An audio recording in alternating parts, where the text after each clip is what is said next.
enhance support for startups and SMEs in Ghana. The disconnect in the past years has been understandable. Connecting to and seeking the attention of major stakeholders like government is indeed a slow process in the beginning. This is often due to high-level bureaucracy, corruption, and of course, partisan politicization. The current players in the entrepreneurship ecosystem have learned the patience, and they have appreciated government support thus far, and now make a louder public outcry that indeed deals are cut and business is won much quicker in the private sector. And startups are indeed the first stage in any private sector business consideration. Working through job-creating enterprises of business incubators, innovation hubs, and accelerator programs, startups are calling for a better level of engagement, considering their role in enterprise and, of course, economic development. So, distinguished participants, it is with above background in the mind that Firstcode decided to reach out to the Secretariat of Ghana Hubs Network and other key partners and sponsors, of course, to bring together service experts, representatives of public sector institutions, and other resource persons to discuss and agree with managers of various business incubators, accelerator programs, and innovation hubs the need to harmonize efforts as an industry and create partnerships and dialogue to leverage opportunities for greater support for startups. Firstcode Management Services, a corporate support services company, will continue to work with key startups and stakeholders in providing various forms of support services for all players, especially artisans and entrepreneurs in the art industry, and obviously all others within the business ecosystem. Therefore, let me take this opportunity to recognize all resource persons who will be making useful contributions to this workshop. I thank you all for taking time for your busy schedules, to come and contribute to this workshop. I wish to recognize the good work of all entrepreneurs and startups in Ghana. And there are many of you in here and a lot more out there connecting with us through various social media channels. We congratulate you and we say well done and thank you. With these remarks, I declare this workshop open and wish you fruitful deliberations. Thank you.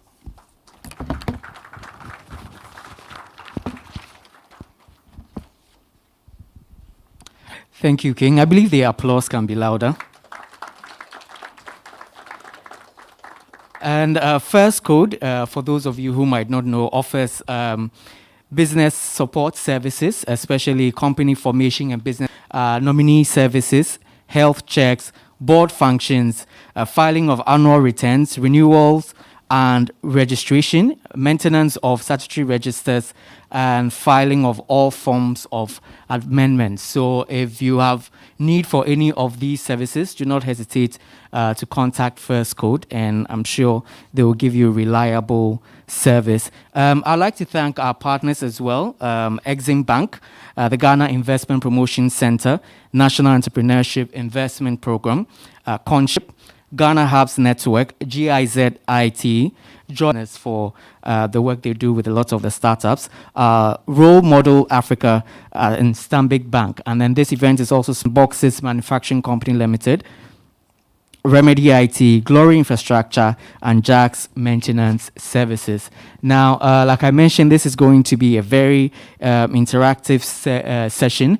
I would like to find out, just a quick poll, how many of us are from incubator programs or represent any incubator management company? Just show by hand, please.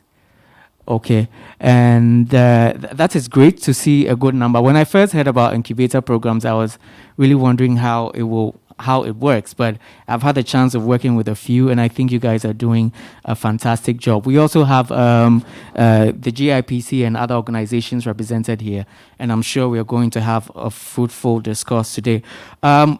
To move on, though, however, I'd like to invite Ms. Pamela Nienu to introduce our chairperson, and then we set the ball rolling. A round of applause for Pamela, please.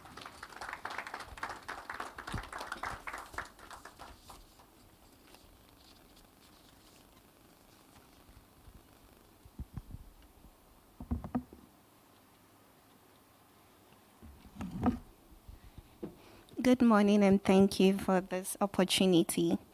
Okay, so our chairman has over 30 years experience in investment promotion and facilitation, and previously served as director of monitoring and tracking, Director of Marketing and Public Relations, as well as Director of Business Development and Acting Board Secretary with the GIPC.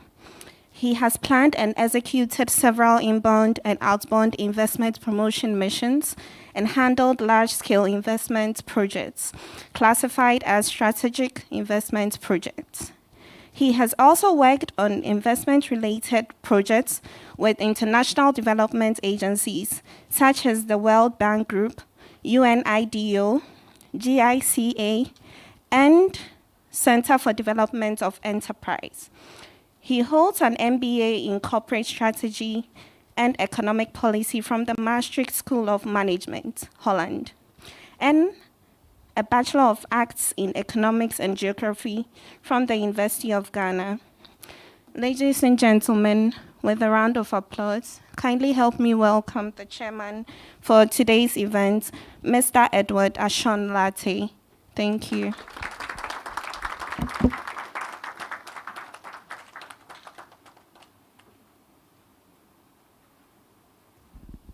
Hello, Mr. Latte.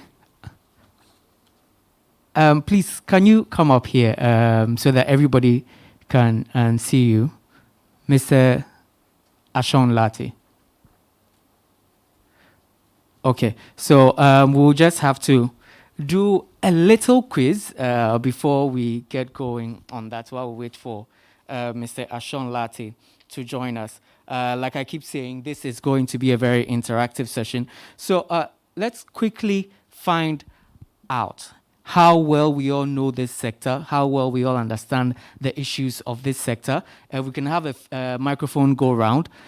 Before we get to engage the experts and hear also from some of the participants and the experts who will be speaking up here, let's also just test our knowledge and share our knowledge, because that's what this is. It's a workshop. We are supposed to learn from each other. So quickly, if anybody can tell us, how well does the business of incubators get recognition or promotion in Ghana? We keep hearing about business incubators, but exactly how well do we know them? How many of them are around? Is there any promotion? How many of us know of this? For most of us here, yes, but can we all share our views? Okay, I see a hand back there.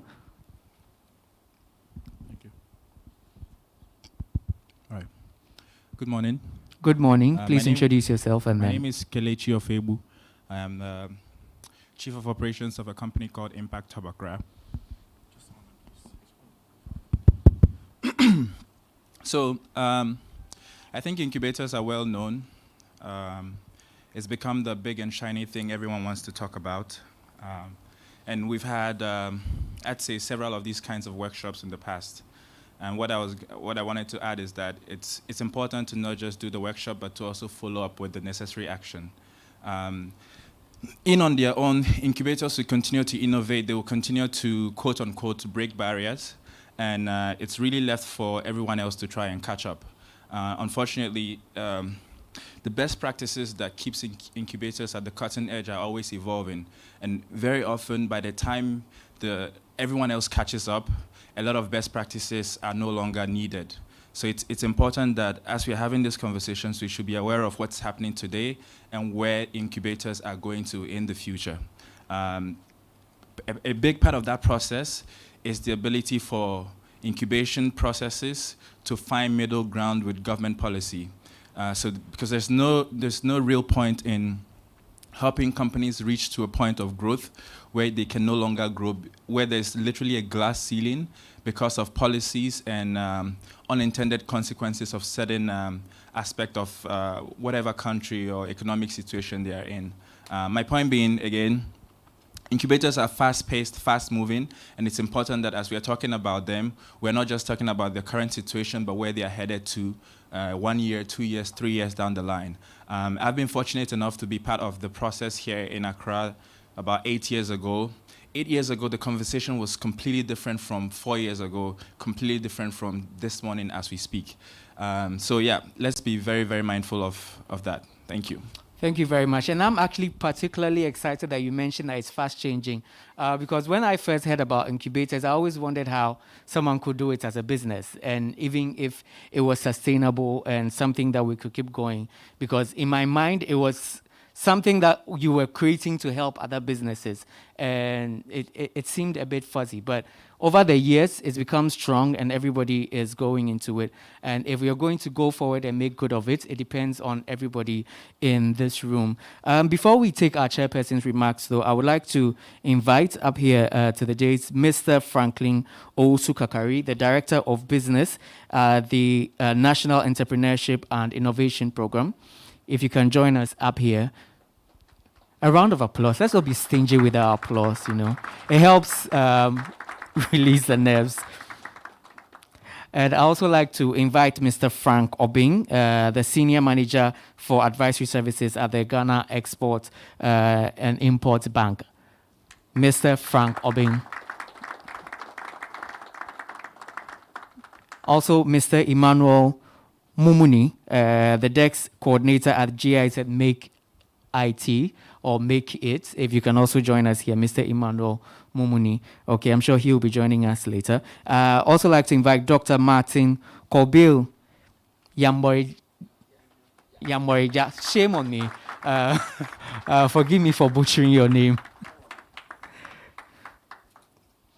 Okay, so then I will now invite Mr. Edward Ashon Latte, who's the Director of Investor Services at GIPC and our chairperson, to also give us the chairperson's remarks. A round of applause for Mr. Ashon Latte.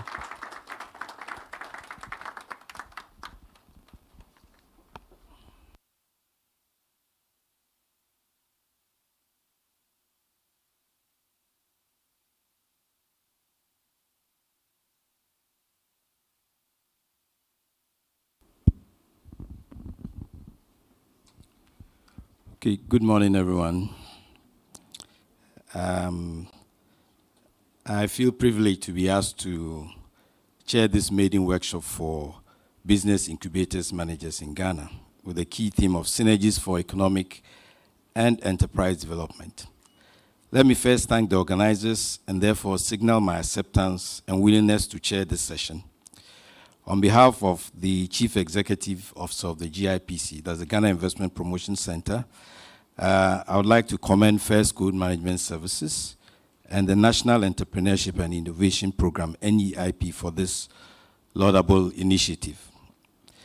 The role of business incubators cannot be overemphasized, particularly in the developing economy such as Ghana, and with all the challenges confronting small and medium-sized companies.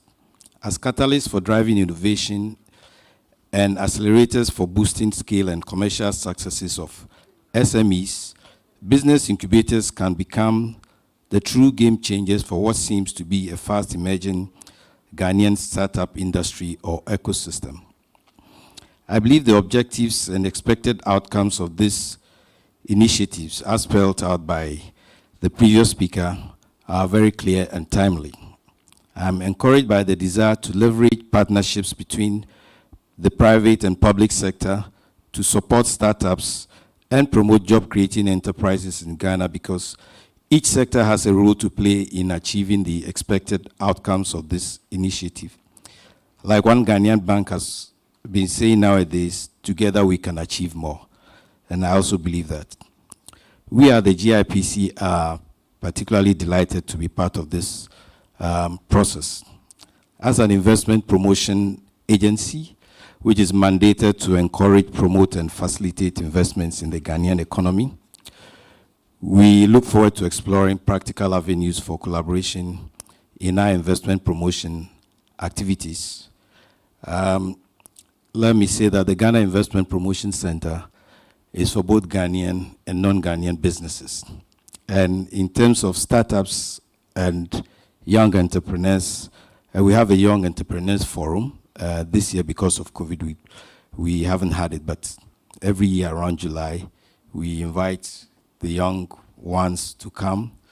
We have pitch sessions and the like. So this is something which we can also look forward to, incorporating in the program so that we can have a seamless program for businesses. At the GIPC, some of the things that we do are, one, provide investment advisory services. So if you want to go into business, don't think that you are too small. Come, we have sector specialists who will listen to you and then direct you to the appropriate agency. We also assist with project identification and joint venture partnerships. So if you have a project, our business development wing will sit down with you and then we'll profile the project and promote it to both Ghanaian and non-Ghanaian businesses. And this will also be in our project catalog, which is on our website. So 24/7, it can be accessed by anyone from any part of the world. We also grant incentives under the GIPC Act, and from the program, I see there is someone from the GRA. They are the subject matter experts, so I will not touch on that. But let me say that in terms of support for businesses, I think the Ministry of Trade has this business resource centers. It has rolled out this program, and NBSSI will attest to this. So there are a number of interventions to support the Ghanaian private sector, especially the young entrepreneurs. These days, most of them want to go into business straight away, unlike when some of us finished school and we're looking for office jobs, you know. So distinguished ladies and gentlemen, managers of business incubators and captains of industry, I look forward to a very fruitful round of presentations, panel discussions, and business-to-business meetings at this workshop. Let us all engage fully for a truly impactful workshop that will leverage on our respective talents, know-how, experience, and expertise to produce tangible outcomes capable of transforming the business incubation industry, and also fulfill our desire for the private sector in Ghana to maintain its role as the engine of growth. Thank you very much.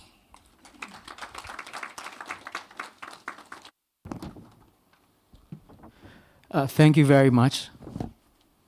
And I think we must all commend GIPC. I'm sure we've all heard the news where they actually exceeded their target despite COVID-19. That shows the good work that they are doing and how we can take advantage of the services that they offer to grow as businesses. Most people tend to think GIPC is only targeted at international business, but you can also take advantage of their services as a local business and grow, because in the end, we are looking at growing our local economy. So let's not sit and wait for others to use the opportunity while it is just at our doorsteps. If you're just joining us, this is the Dev Dialogue series. We are live on Facebook and on YouTube at Firstcode Management Services. You can share the code with your colleagues outside of here so they can join us. We are live from the Golden Tulip Hotel in Accra.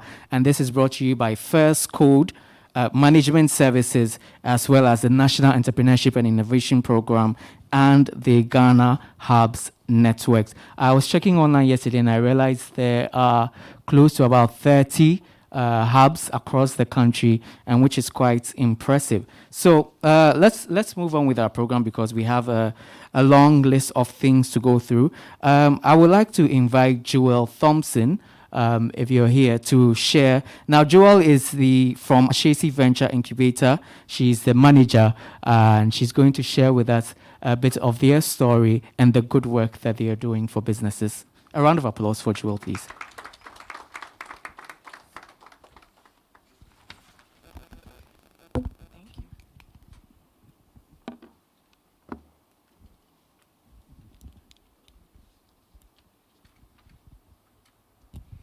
Well, good morning, everyone. How are you all doing today?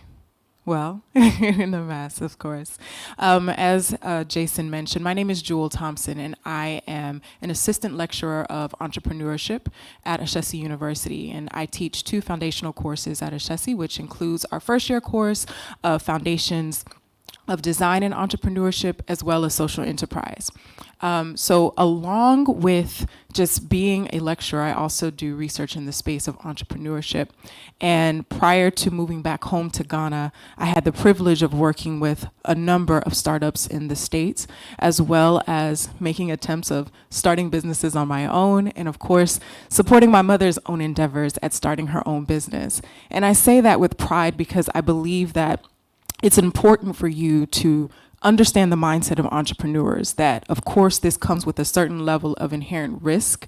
There's a certain opportunity that they're chasing, and then at the same time there's a level of exhaustion that comes with running this race. So I think it's important for us to have incubators that are positioned to not only understand the prospect of the venture itself, but also the things that are kind of inherent around the entrepreneur themselves. And that's what sparked this particular project. So I have the privilege of working with other entrepreneurial and development enthusiasts on this venture project. And so this rests under a larger project we called Next Eye to Eye. And this is done in collaboration with MIT D-Lab in the United States, and it's funded by USAID. And the vision behind Next Eye to Eye, which represents new entrepreneurs exchanged for transformation, idea to impact, is the fact that we're in the position now to figure out a way to support entrepreneurs in what we believe is a developing and an emerging new economy. And this requires entrepreneurs not just working in one space, but working together and having an ecosystem that supports them. So within the project itself, we have 3 areas that we cover. One being the Ashesi Venture Incubator, the second being lean research, which is a framework developed by MIT and Tufts University. And then the last being ecosystem convening, because we recognize that with those 3 key areas, what's going to happen is that we want to prepare these entrepreneurs, we want to support them with a framework that enables them to create or conduct the type of market research that is mindful of the communities that they're in, because we believe that they're the types that are essentially transforming local and regional economies. And then lastly, we want to bring together stakeholders who are working to support these entrepreneurs once they exit the incubator. And that's a missing pivotal piece. Now, to move on in regards to our hypothesis. So, of course, under this project, thank you, under the project, with the focus on research, I'm going to go back. With a focus on research, we do have a hypothesis that we follow. So we asked ourselves in building the case for this particular incubator, if we provide a recent graduate with the financial support they need to cover basic needs while building their businesses, can we de-risk the path to entrepreneurship and create sustainable businesses? Now, this is key in our vision because we understand, as I mentioned before, that this comes with risk. So how can we de-risk that? Because at the end of the day, there are students that are coming out of Ashesi whose parents would rather them go get a job, much like you mentioned earlier, Chairman. And the idea of going forward and starting your own business is very risky. And the fact that there are several young entrepreneurs who did come out of Ashesi and start their own businesses successfully, some of them had the support mechanisms to do that. There are those that aren't as fortunate to come out of university and go straight into entrepreneurship. So the way that we looked at that is, what if we enabled them? And that means that what's unique about our incubator program is that we are in the position to actually allow our students who are or recent graduates to complete their national service while starting their business. So they get financial support every month as a national service student or participant rather, but instead of working for someone else, they're actually working on their business. And that's what's unique about the work that we're doing here. We also invite alumni or recent graduates from Ashesi to join in. Now here's something I don't want you to get confused. The incubator isn't just Ghanaian. Because Ashesi is essentially Pan-African, our idea is that we're building a model that we can replicate across Africa. It's not something that would just be stuck in our graces. So everything that we're doing comes comparable with knowledge products as well, to show others what we're learning in this process, because of course working with young entrepreneurs can be challenging, but then also to encourage others to adopt a similar model in their universities to support entrepreneurial endeavors in their communities. I'll go back to the slide as well. All right, so I didn't get a chance to mention my team really quickly. So I'm here, work as the incubator manager for AVI, and I also serve as the operations lead for the next I2I project. Some of you are familiar with Dr. Gordon Adomja, who also is a professor at Ashesi University. He serves as our project lead and investigator. And then we have a slew of other members, and you see that we're women dominated. That's something that's also important to our mission, that work on the project as well. And at the bottom, you'll see the women who support us at MIT Lab. So we've come together to, again, formalize how we can develop this particular incubator and grow it further. Now, another important thing about the model of our incubator is that we are intentional about the development of hybrid entrepreneurs and this concept of a hybrid business model. So this rests along this concept of the moving beyond the social enterprise or combining it in some way, whereby with this hybrid entrepreneur, not only are they driven to make profit, but at the same time, they are combining that with entrepreneurial activities that lead to social impact. And this can be done not only from the traditional model of saying that there's some level of aid, but what we say is important that this level of social impact is found in their processes, be it through their supply chain, sourcing, or them being intentional about who they hire.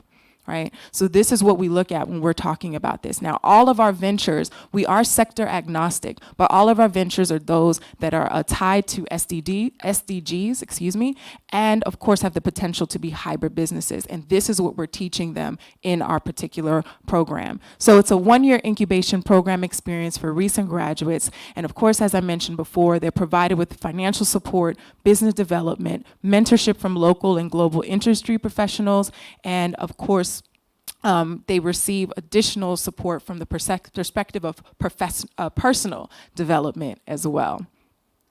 So I won't go through all of these. So we started off our inaugural cohort with 12 fellows found here. So a mixture of them from being from Ghana to Zimbabwe. And as I mentioned before, when we look at the makeup of our initial cohort, we had various sectors or industries represented, everything from agriculture to fashion to education, clean energy, technology, etc. And we found that a lot of our fellows were targeting well over 5 hybridized business model. They had some revenue generating business activities. Some of them were in the position to be investor ready. They had financial soundness. And of course, they had the capacity to effectively talk about their business. So that's a part of our one-year program where we operate in different quarters and they learn these particular skill sets to develop their businesses. Now for 2020, we have 14 fellows that we've brought on for our second cohort who are seen here. And we also were intentional about our marketing for who we were going to invite into the cohort, which also allowed us to increase the amount of women that we had in the project as well. So just really quickly, here are some of the ventures that recently graduated from our inaugural cohort. So one here is Safi Label, which is founded by Jifa Anagba, and she supports SDGs 5, 8, 10, and 12. And so she's a hybrid model that offers uniquely, consciously crafted apparel and accessories that are made from sustainable materials and supports local artisans in home and start looking for jobs. If you have the opportunity to start your own business and get the guidance that you need, by the time you are done, you actually should be ready and good to go. So congratulations. I'm sure we have a few questions. We'll make room for that later on. Hubs in Ghana are also startups supporting startups. That's the whole idea. So there is a need to train and build the capacity of these hubs so that wherever the startups found themselves, we can be sure that there would be some kind of standard support given to these startups. And then we also source for funding to support the hubs across the country and also help provide some kind of bigger networks in behalf of our members. So policy and these three, that's what we stand for. we can say that we have a grassroots reach or presence, because like I think our MC stated that yesterday he was browsing through, and then you saw that now there are about 30 of the hubs in the network. And these are across the 10 traditional regions. By extension, we can say that we are also across the 16 newly created regions, so to speak. And we partner with other organizations to implement projects. An example is what we are doing today. Yeah. And in terms of services, we've done project management. And then we've also been involved in some research and consultancy works, and that's what we stand for. And we call for all others that want to do so to be with us. With our members, I've mentioned, but I think that we can display some of these ones that were captured. At the end of the slide, you see our website, GhanaHubsNetwork.org. When you go there, you also see a map. It's well mapped out where you can see all the hubs across the country and where they are and what they do. We have different resources and capacities, and we accept that and try to provide support to each other and help each other so that we can provide the needed support for the startups that we serve in our ecosystem or community. Now, in terms of milestones, what we've been able to achieve over the period, we are legally registered as a network since 2017. One of the things that we've been able to do that was across the country is what we call the 25 Days of Wow. The idea was to touch base with all the startups across the country and then all the stakeholders that could be involved in the development of startups in the country. So we had policy dialogues, and then we were able to capture the problems in the various regions and possible solutions that were suggested by the people that came. And all these are being cataloged, and we are collaborating with other startup support organizations to help the development of the Startup Act in Ghana, which is already going on. We have a mentoring program that is virtual, and so many startups are on this program, and people are supporting them. Then we have the Hub Management Series, which is also online, and they are curated by us. Well, with our upcoming projects, I think that could be shown, yes. We have what we call the Women Entrepreneurship Festival that is coming up. We also integrate women into what we do, and we care about what they also want to do as startups. And so that is coming up to support women in entrepreneurship. And like I said earlier, also a training program for hub managers so that they can better manage their business and make it sustainable, because they need to survive to be able to support the startups. And we have the hub certification and then the hub talent exchange program. So now our call to action is that we invite all others that are interested in the startup ecosystem in Ghana to collaborate with us and work with us so that we can better support them.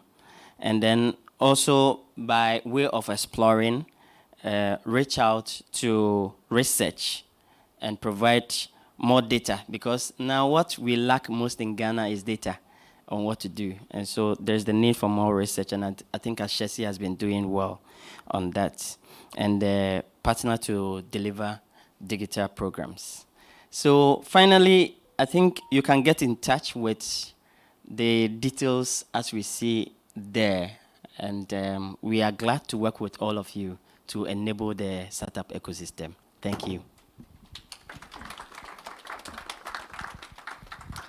Thank you very much. Mr. Gideon Brefo is the founding member of the Ghana Hub Network, and they actually play a very key role. The hubs, for those of you who might not be aware, offer free spaces. So Sometimes you're trying to start your business and you're wondering, oh, I don't have an office space. You don't need an office space to start an office. Sometimes using some of these hubs gives you access to good internet. You just carry your laptop and you go there. If you don't have a laptop, it's a shared space. So you go there and you work, and you also learn from other businesses that are in these places. And it really, really is very helpful if you're a startup. I like the fact that he mentioned there are startups helping other startups. So that's something that we're going to be delving into. If you just joined us, this is the maiden edition of the Dev Dialogue series. We are looking at synergies for economic and enterprise development. This is a workshop for business incubator managers in Ghana. Speaking of business incubator managers, I would also like to invite Madia Suleiman, who is the community manager for Zongovation Hub. A round of applause for Madia.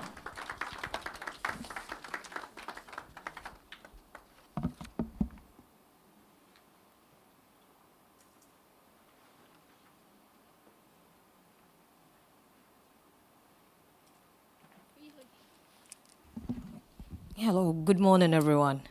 As he mentioned, my name is Maridia Suleiman Cheba. I'm the community manager for Zongovation Hub. Someone would ask, what is Zongovation Hub? It's just Zongo and innovation, and we brought it together. We realized that if you know Zongo very well, it's a community that is, should I say, tough or hard to operate in. And we don't have any tech hub within the Zongo community. So together with some few people, we decided to create a tech hub, because the story with the Zongo is that you would see young guys as young as 10, 11 years, they can sit behind a computer and convince somebody in the US to be able to give them money. We call it Sakawa.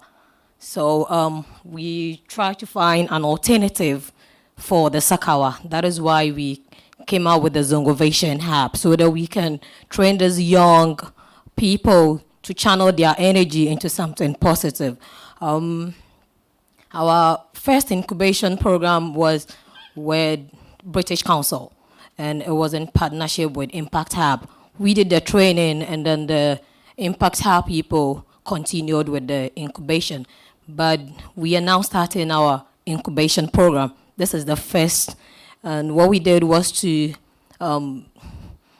bring the student that we are teaching into groups of 3, so that they can look around the Zongo community and see if there is a problem that they can solve with tech.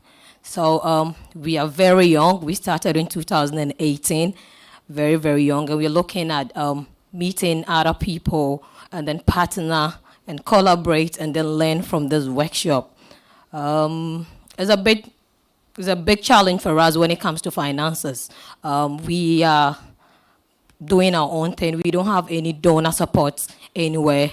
So we are funding our own projects. Yes, it's a big challenge. But the first program we did was in collaboration with the Zongo Ministry. They came in to help us set up the hub. We are just behind the 37 hospital. Maybe you can pass by one day and see what we are doing. And then those that are already there, we can learn from them, and then we'll see how it goes. Thank you.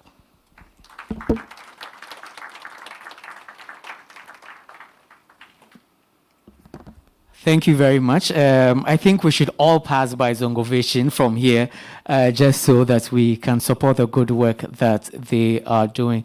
If we can have a few mics available, we'll just have a quick conversation. If you have any questions or any thing you want to share about what you've heard so far, I think this is the time to do that. Mine, though, goes to, Jewel. The Ashesi Incubator Program, where you are having students use their national service period to start their own businesses. Does it mean they don't do any national service at all, or they are simply working for themselves and that is considered as their national service?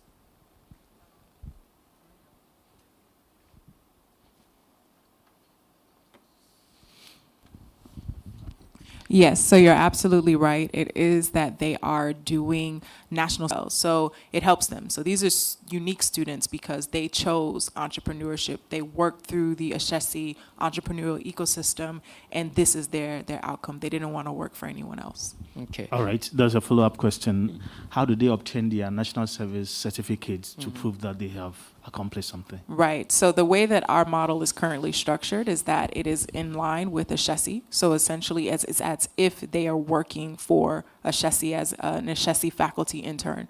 Is a group that we have. So they complete their national service with us as well. So that's how they obtain their national service certificate. Okay, so there's an opportunity which we piloted in 2018, 2019.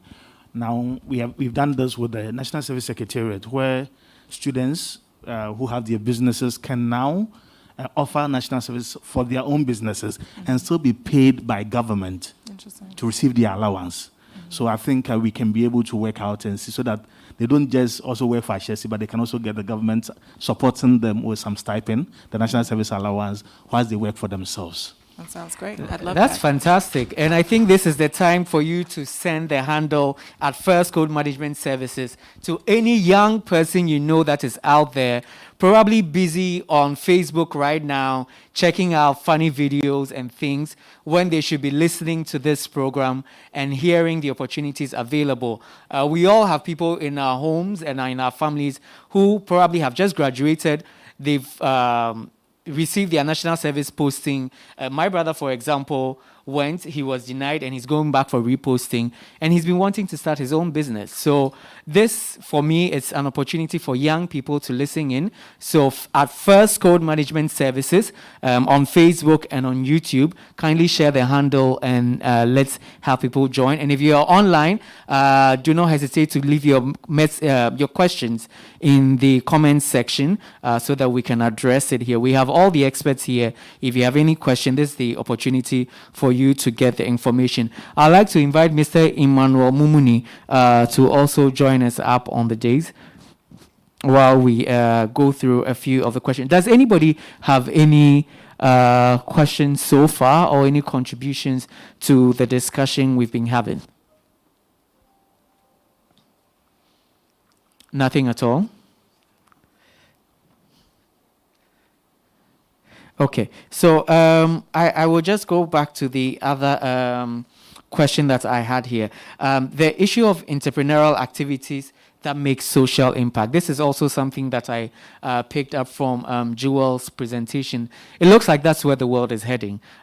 Social change is no longer left to government. We all have to contribute in our small quota. Are there other organizations in here that are doing something similar, and which SDGs are we supporting? What kind of impact are we trying to make with our businesses, and how are we doing this?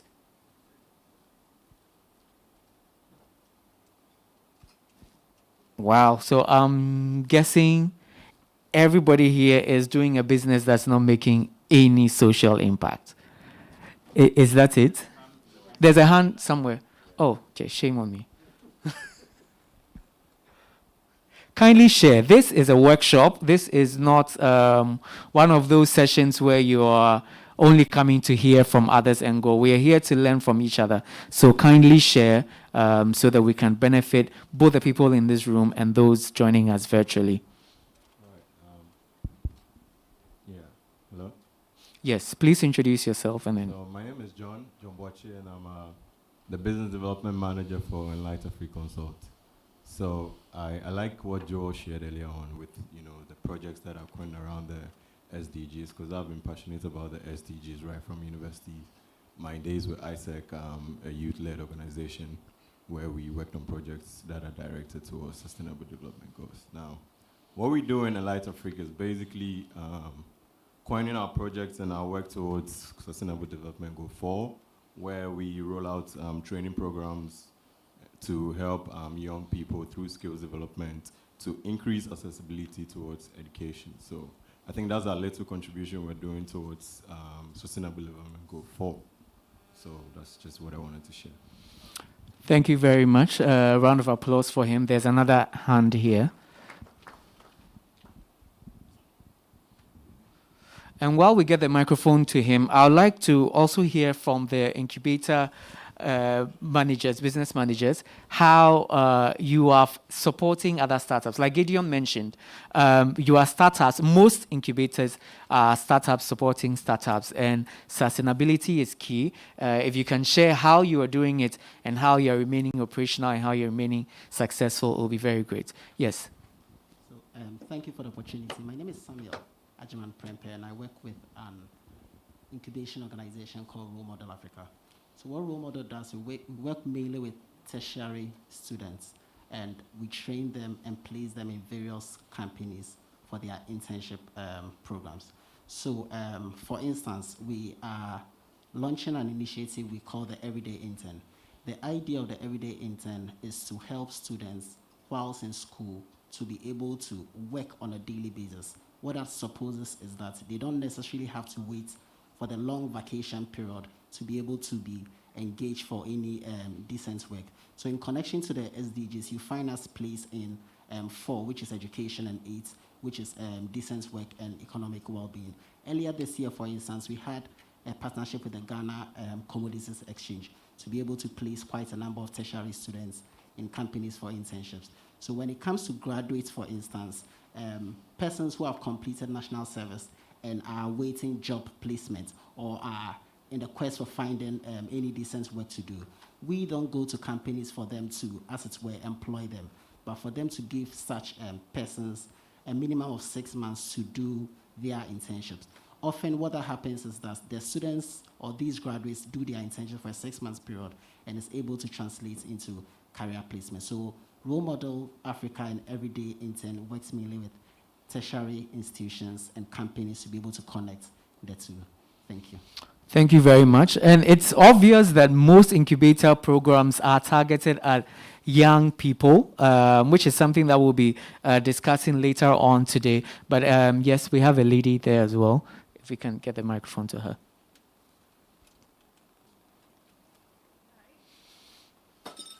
Oops.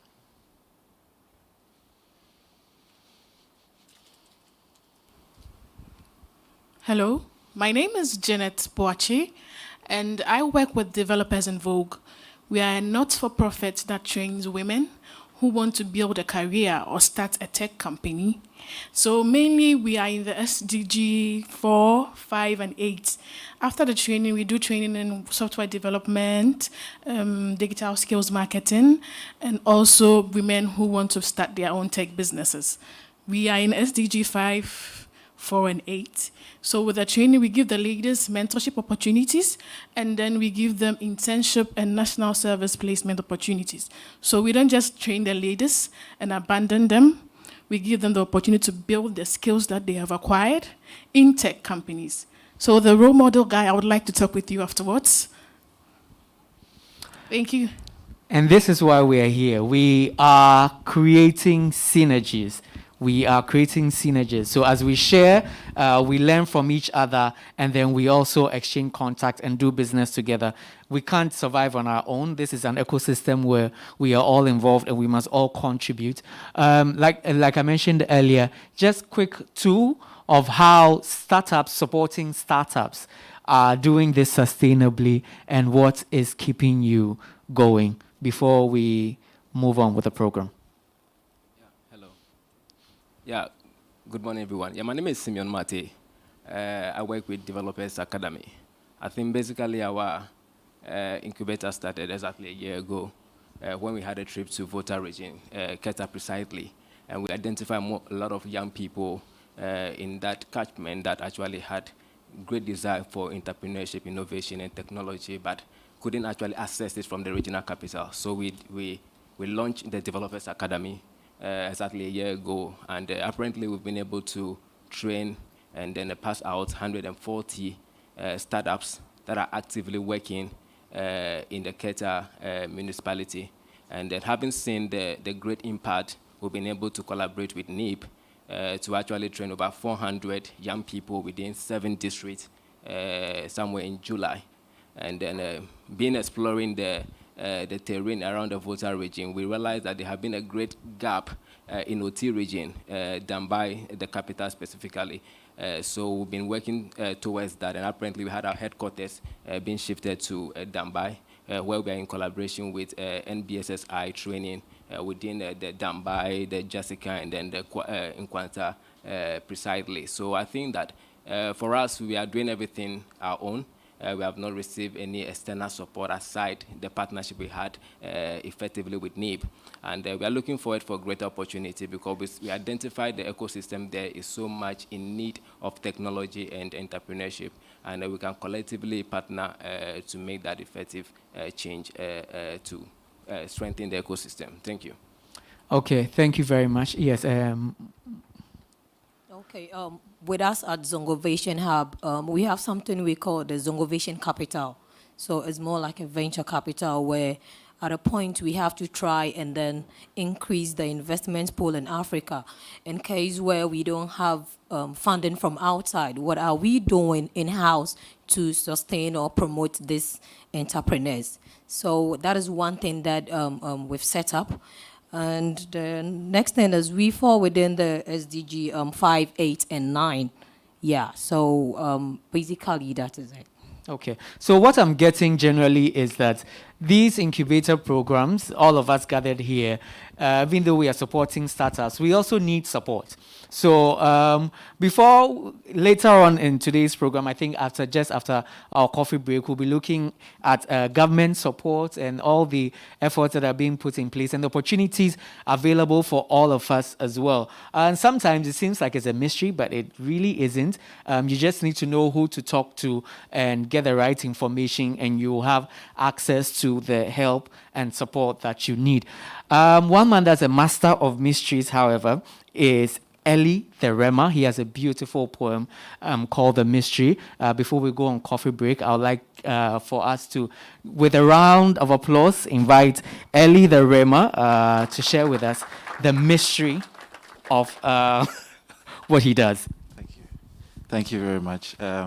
I believe that you'd all agree with me with that in order for our businesses to thrive, it's expedient for us to connect ourselves to some sort of spiritual forces. Can you all hear me, please? All right, so today I'll be doing a piece, it's a spoken word piece on the mystery, as in Jesus the mystery, actually. All right, so before the foundations of the earth will be laid, before the sun and the stars were created and man was made, before his glorious presence on earth would ever fade, I was loved and he knew me by name. Before the people of Shinar would seek for themselves glory and fame, before the devil in his pride will be casted down into eternal shame, he's proven himself to always be the same, yesterday, today, and forever. I'm born of a man, but you are my eternal Father, my potent power, my gracious healer, my wonderful redeemer. You are my all. Your presence is ever present. I desire your word. My belief is fervent. I know that on you my life depends. So because of me, your spirit descends. They fly arrows at me at all times, but my spoken word is my defense. Jantorobo Siria, the spiritual tongue is my accent. For it moves me from the realms of the weak, but not to the realms of the strong, but rather to the realm of the humble. For it is in the realm of the humble that he is able to transcend. God's own words, words meant to be spoken, spoken are his words, the spoken word. He spoke, and galaxies whirled into place. Planets began orbiting the sun. Words of awesome, unlimited, unleashed power. He spoke again, and lands and waters were filled with plants and creatures, growing, swimming, and multiplying. Words of animating, breathing, pulsing life. He spoke again, and man and woman were formed, thinking, speaking, and loving. Words of eternal creative glory. He who was and is to come. And I'm talking about the name Jesus. Oh, Jesus, the name I mentioned in this time of tribulation. Oh, Jesus, the one who gives me an option to function in this time of temptation. When I look into the mirror of deception, I encounter grace flowing through me like an infection. And I'm saved, through his love and affection. Jesus is your only validation, so let's zoom into a joyous celebration. For it's good to have a spiritual relationship with him. So in the heavenly realms, I feel a glorious vibration. The stars are radiant with excitement, for it's your time of liberation. And it doesn't matter whether you are living in times of tribulation, Jesus is the only foundation. You need to receive a revelation of his glory without any limitation. Permit me and say J. Say J. He is Jesus, Jehovah's joy, Jewish Jew, Judas justified, and jubilation, joyful judge, and judiciary. Say E. He is Emmanuel, established eternally, everlasting to everlasting, expressively exalted, extravagantly exhibiting extraordinary empathy, eternally exclusive exponent, evoking explosive excitement, euphoric emphasis, epitomizing Elohim. Say S. He is a salvation specialist, selfless in sacrifice, systematically sensational, shattering 7 seals, scriptural sans spirit, sowing sacred seed, sympathetic soul's food, spiritual sharpshoot, sweet-smelling savor. Say you. He is undeniably unequaled, unsearchable, uncorruptible. He is universally unmatched, undefiled, and unfailing. He is uniquely unlimited, incomparably uplifted, undefeated, and never undone. Say S. Say S. He's a shepherd seeking and saving scattered sheep, sea stroller, Satan stomper, Stanley stylish, sun surpassing supernova splendor. What is his name? What is his name? Jesus is the greatest deity. He is the most powerful God of all time, but he is not limited by time because he existed even before time became time, because he created time. He is the Alpha and the Omega, the beginning and the end. But calling him the beginning and the end limits who he really is, because he began living even before the beginning began, and he lives beyond the end. If you want to know how instant his miracles are, ask the woman with the issue of blood. If you want to know about his divine presence, ask Shadrach, Meshach, and Abednego. If you want to know about his divinity, look at the virgin birth, because the virgin birth circumvented the transmission of the sin nature and allowed God to become man. If you want to know how loving he is, look at your life. You're saved by grace, and time has come for us to pray. For us to thrive in these businesses, we would need to connect ourselves to this mystery. And he is Jesus. He's a king whom kings bow down to, and they call him king. Thank you. Thank you very much. That's such a beautiful play of words. And sometimes a little hey shababa gets you the funding and the support that you need for your business. So it's all very good and key to what we do. This is the maiden edition of the Dev Dialogue series. This is a workshop for business incubator managers in Ghana, and we are creating synergies for economic and enterprise development. This is brought to you by Firstcode Management Services, the National Entrepreneurship and Innovation Program, as well as the Ghana Hubs Network. And our partners are Exim Bank, Ghana Investment Promotion Center, National Entrepreneurship Investment Program, Conship, Ghana Hubs Network, GIZ Made It, Joy Business, Role Model Africa, Stanbic Bank, with sponsorship from Ghana Cartons and Boxes Manufacturing Company Limited, Verdict Computers, Remedy IT, Glory Infrastructure, and Jack's Maintenance Services. We're going to take a quick coffee break, but before we step out, kindly go on the Facebook and the YouTube, and as businesses, if you are shy to share your information with someone, you can just leave it on the handle. There are so many people who are watching at the moment. It's at Firstcode Management Services. You can leave their handles for your businesses as well, so that they can contact you, and then we can go on and create more synergies and make more business. Coffee is outside, so we're using the door to my left on that side. To avoid a rush, we'll move by rules so that we do not, infect ourselves in case anybody has the virus. So thank you all for coming. Quick one, when we come back, we'll continue with the conversation. So we'll go out with the first row on that side. Enjoy a coffee. And do make some business connection while you're at it.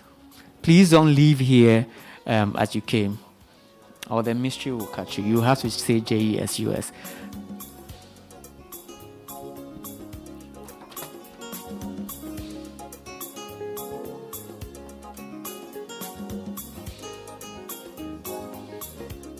Okay, I think the next row can go, please.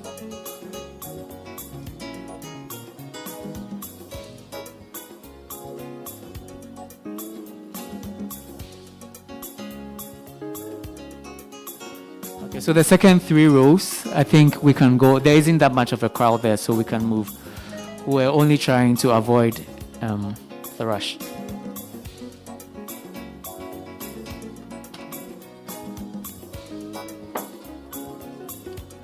Okay, the next 3 rows, please.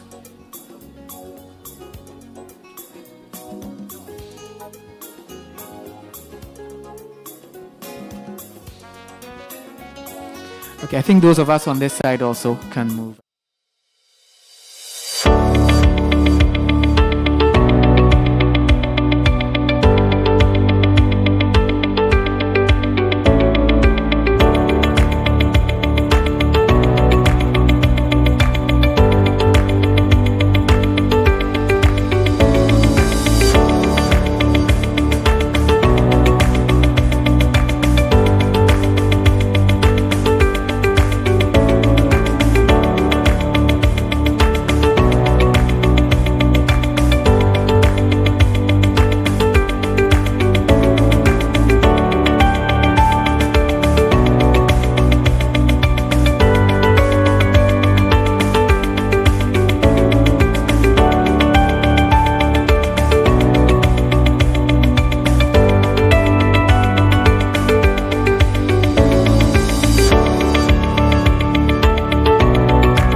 Do we have any more people outside, or we can go?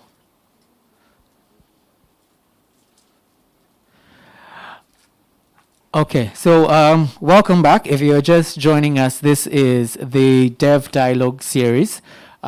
Specifically, we are having a workshop for business incubator managers in Ghana, and we're looking at creating synergies for economic and enterprise development. We are live on Facebook and on YouTube at Firstcode Management Services. You can share that handle with anybody that's outside of here to join us. If you're looking at starting a business, this is something you should not miss. If you know anybody who has just graduated, kindly share the handle with them as well so they can join us. We are coming to you live from the Golden Tulip Hotel here in Accra. And my name is Jason Amu. This program is brought to you by Firstcode Management Services, the National Entrepreneurship and Innovation Program, as well as the Ghana Hub Network, with support from Joy Business, GIPC, Stanbic Bank, Role Model, Remedy IT Services, Verdict Computer, GIZ Made It, Conship, and a host of other organizations whom I'll be telling you more about later in the day. Now, in our earlier conversations, the issue of funding came up. And our startup businesses, which also now has become my favorite term, startup businesses supporting startups. It's quite important that there is a conducive environment for us to operate and to support each other. And this mainly comes from government. It's the policies that will drive the work that we do. If we do not have proper structures in place, most of the things that we do will go nowhere. So it's quite key that we address some of these issues more importantly.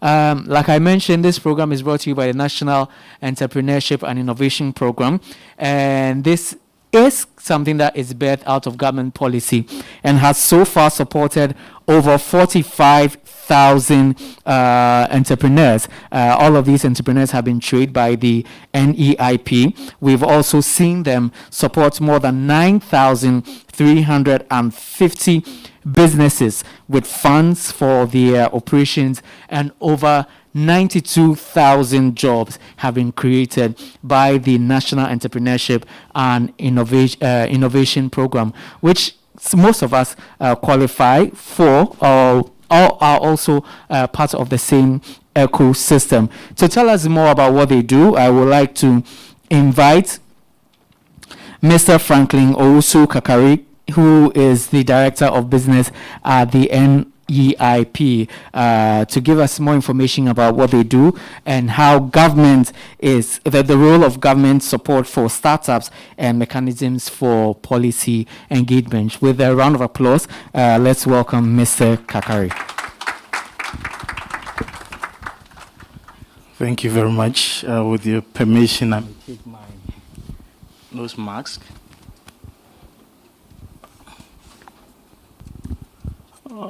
Mr. Chairman, on behalf of the Ministry of Business Development and the CEO of the National Entrepreneurship and Innovation Program, I bring you greetings to all our guests here. With all other protocols observed, good morning to all of you once again.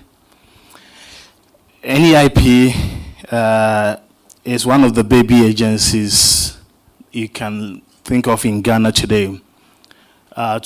Officially, this agency was there from 2014 as the Youth Enterprise Support.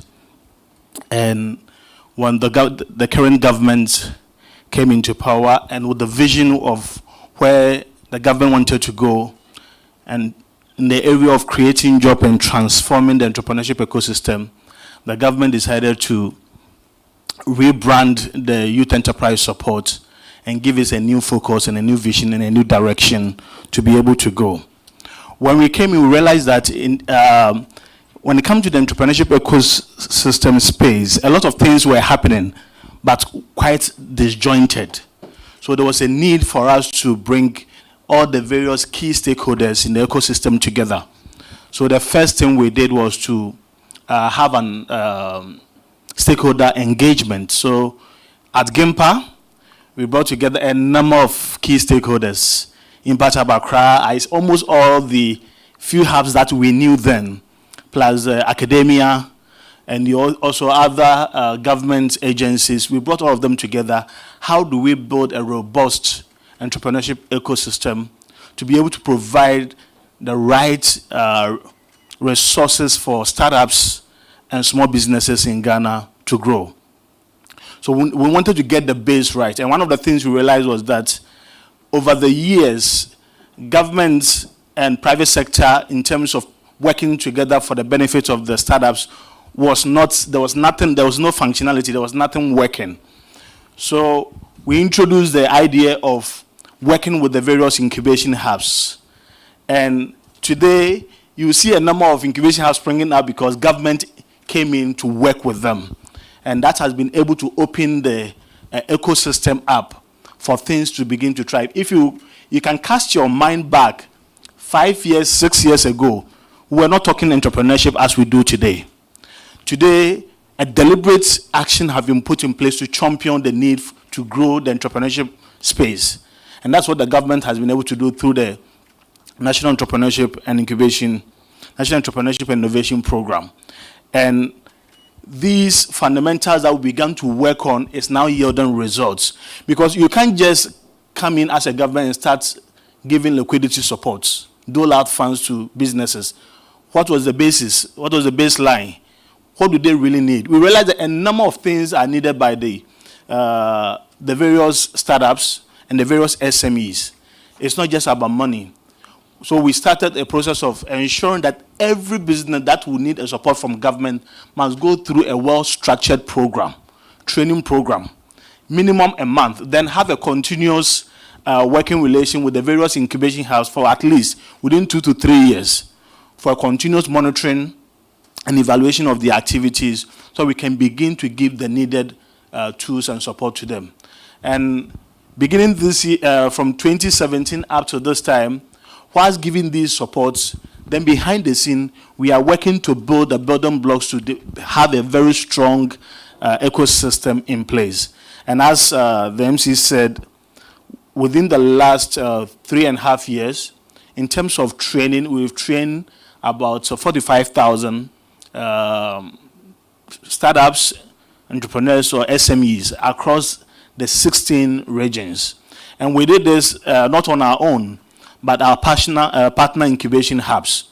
We've worked with, if you look at the terrain, we are thinking of about 30 that we know, but from the decks of NEIP, we have about 85 incubation hubs. And what was the need for us to be able to help these incubation hubs? We realized that we need to be able to streamline the operations of all these hubs. So now they've gotten some few money to work, to train the people and all that.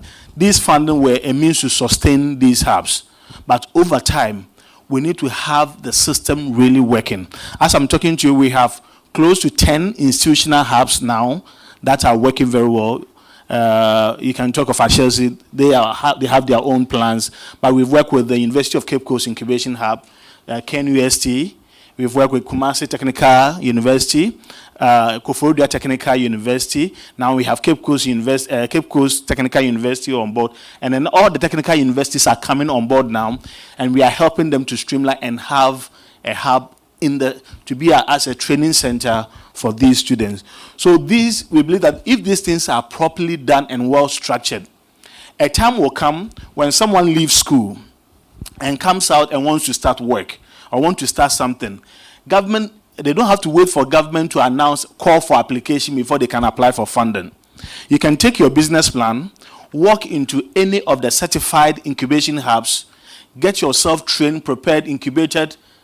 Then when the hub sees that you are ready to launch out, they will give a recommendation for government to fund you. And all that will come, we have the partner banks that we are working with, NIB, CBG, and I think GCB.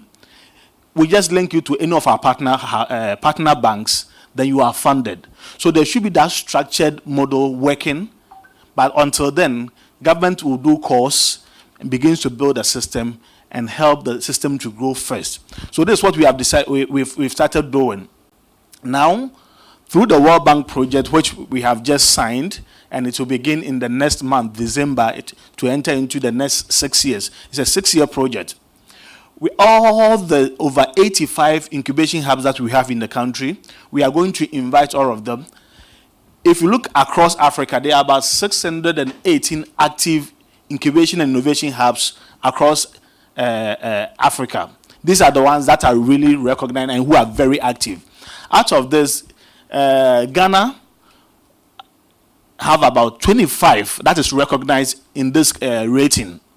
With this 25, what we need to do is to be able to help them also and strengthen their base. Like as we said, startups supporting startups. They all need to be supported so they can build their framework, both their institutional framework, their funding base, and all their logistical base to be able to provide the right needed support for businesses to grow. So NEIP is getting some World Bank funding to support these incubation hubs and accelerators to be able to strengthen themselves, not only in terms of funding, but we are even providing computers, internet access. Those who cannot pay their rent, we have to look at it through the 5-year project if we have to come in to be able to support the renting of their space. Because we believe that if these systems are well done, our base in terms of creating the enabling environment will become easy to do.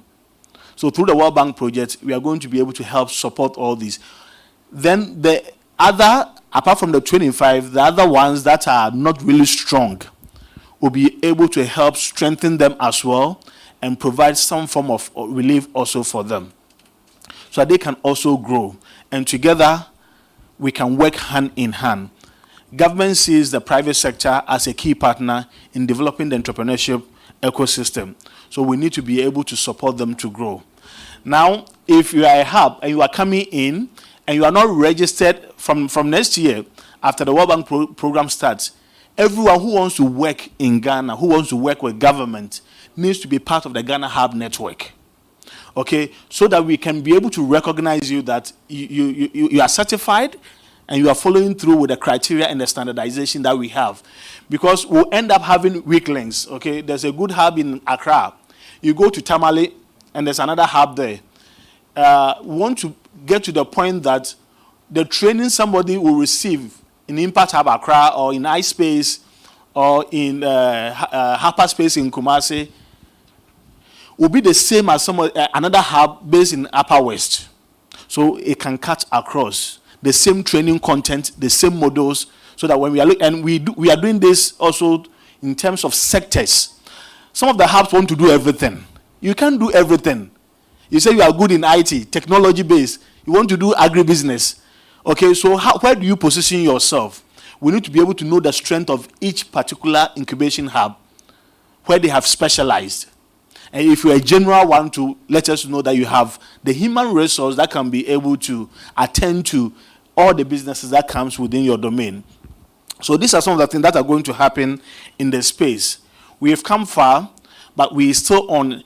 For the last 3 years, every year, NEIP provide national service persons support to some of the incubation hubs who apply to us that they need human resource support. This is a means of them cutting down their, the wage rates of. So we have some of the hubs that are getting 3 staff from NEIP through the National Service Program. We have also provided some staff through the NAPCO program to some of the incubation hubs. These are all resources that we are providing to support the space to grow. We believe that when these businesses grow, they can also provide better services for the startups, for the SMEs, to also function and function well. And we believe that within the next 5 years to come, if you are solidly able to do this, Ghana will top. If you look at the rankings, currently Nigeria and South Africa have the most active ecosystem. Nigeria and South Africa. And we have a number of hubs that can compete very well, solidly, with those in South Africa, with those in Nigeria, with those in Kenya. All that we know is that government must provide some leverage and framework. What their governments have done same for them. When we provide the leverage for these businesses, they can also catapult themselves to compete globally. And that's where we want to see our people. So can you imagine, okay, let's say Wizzy Hub from Kumasi, you have $100,000. Won't it do something for you within the next couple of years? This is the level that we can be able to position the Ghanaian ecosystem to grow. But it comes with hubs who are also ready to build themselves up. Some people in the ecosystem are only interested to grab some few cities and buy a car and walk around. If that is the motive of you coming into the system, you will not survive. Because others have done good work and they have survived over the years. So we need to be able to think about a job first, think about creating a good startup base for Ghana so we can all enjoy the benefit that come with it. If we position ourselves this way, I can tell you a lot of resources that are going to Kenya, South Africa, Nigeria will start also happening in Ghana. So the World Bank team came down and I needed to send them to, they said, just random, take us to 5 hubs in Ghana. And they said, apart from Impact Hub, iSpace, and they mentioned 5 that I shouldn't take them there. So I took them to Kumasi, we visited some of their hubs, and they were impressed with what was happening there. And that is what we want to see across the country, that structures are built, human resource base are well aligned, training programs are well, good content, good curriculum. And when it happens that way, government can sit back now and said, private incubation hubs, run the space. Change of government will come. It will not affect the ecosystem because the private sector's capacity have been built to manage the system. When it happens that way, all that government does is that we go to Ghana Hub Network, give us a report of the work all the hubs have done within the last 3 months, quarterly or annually, and we can be able to move and move well. And the various development partners will also be able to know where to channel. Sometimes the development partners are confused because among the hubs themselves, there's infighting. If the private sector itself is not united, you come and blame government that is government that's not making the private sector work. You backbite among yourselves, you push others under the carpet, but you need to be able to unite. Then government can also provide the needed support for you to grow. Then the development partners will have a focus. Because when they come and ask NEIP, where do we take the funds? We said, okay, go. We know that we give them the list. And that's how it has been happening. Now, development partners are working with incubation hubs because NEIP has given recommendations. And this is what we need to do.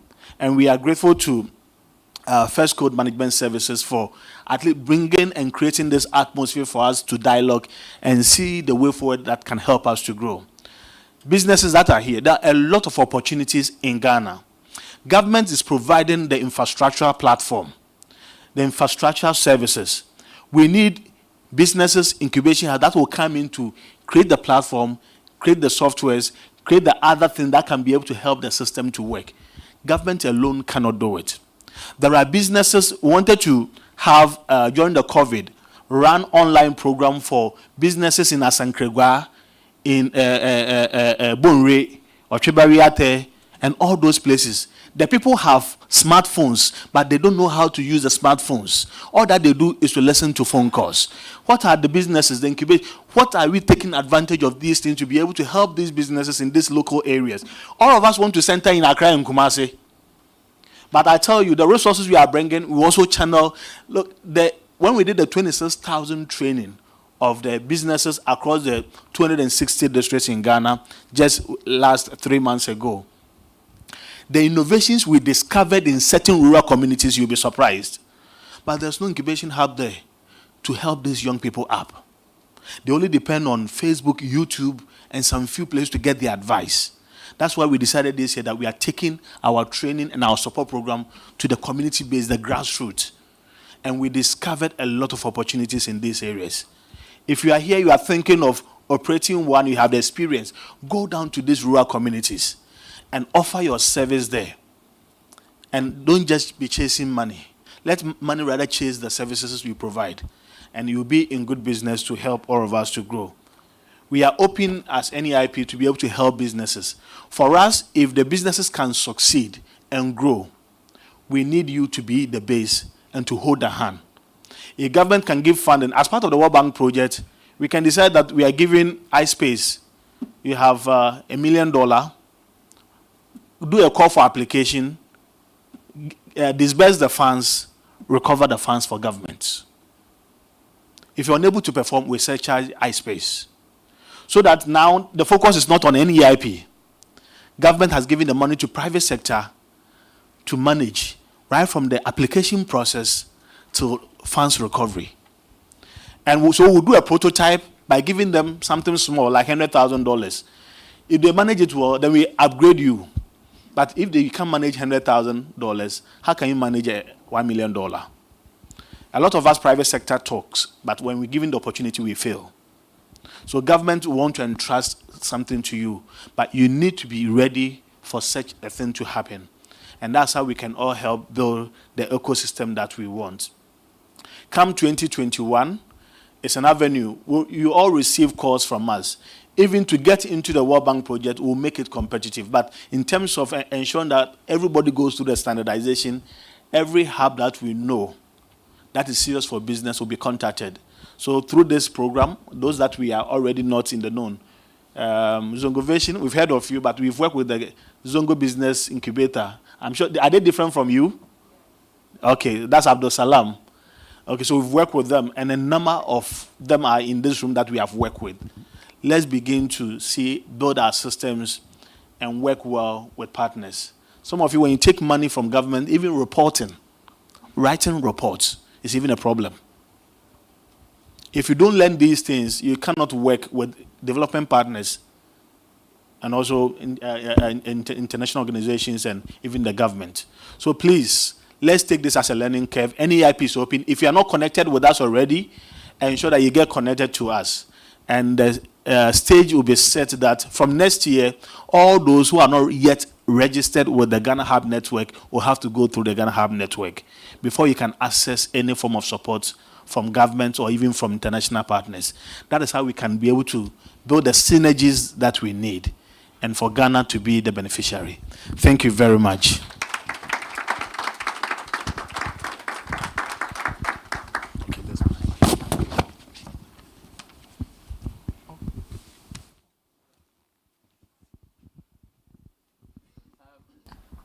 I think Mr. Kakari deserves another round of applause.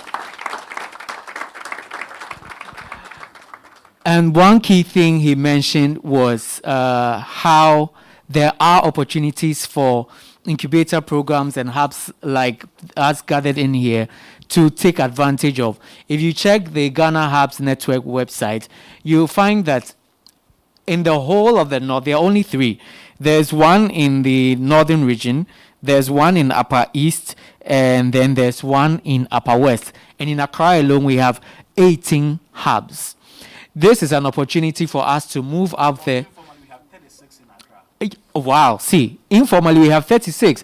So we are already in a crowded space, yet there is room for growth beyond Accra and also in Accra. And for most development partners, they are looking at the most vulnerable as well. Like Joel mentioned, most of the programs that they are supporting their startups to do must have that social impact component. And I think this is an idea that we can run with, especially in those spots where there are a lot of international NGOs that are looking to provide opportunities for young people in these areas. And if we can go there, I think we'll have a multiplicity of hubs there that can help, and together we can all grow the Ghanaian economy. I would like to acknowledge the presence for those of us who are just joining. We have Mr. Edward B. Ashon Latte, who is the Director of Investor Services at the Ghana Investment Promotion Center and also the chair for today's event. If you can give us a wave, Mr. Latte. Also, we have Mr. Gideon Breffo. He was here earlier representing the Ghana Hub Network. I think he's stepped out shortly. And then we have Mr. Franklin Owusu Kakari, who we just heard from, the Director of Business at the National Entrepreneurship and Innovation Program. Also present up here, we have Mr. Frank Obeng, who is a senior manager for advisory services at the Ghana Export and Imports Bank. A wave. Yes, and please take note of these people, because these are the people that are running the ecosystem, and they are open and willing to work with you. So do not be shy. Grab them, exchange contacts, and then let's create more synergies. Also, we have Mr. Emmanuel Mumuni, who is a DEX coordinator at GIZ Make It, also here with us. And we have Dr. Martin Yamborija, the Assistant Commissioner and Head of Audits, Large Taxpayer Office at the Ghana Revenue Authority. Later on, he'll be telling us all we need to know about our taxes. Also, we have Mrs. Ama Latte. She'll be joining us virtually. And then we'll also be hearing from Pearl Nkrumah, the Head of Enterprise Banking at Stanbic Bank. Pearl, if you can give us a wave. Yes, so she's right in front here and counting all the money. So make sure you don't miss her before you leave this place. So let's continue. We are creating more synergies, but let's also take a look at the role and contribution of the bank towards government policy direction for startups. This is the part that excites me most, the money talk. So I'd like to invite Mr. Frank Obeng, the Senior Manager Advisory Services at the Exim Bank, to share with us what opportunities are available and what they are doing.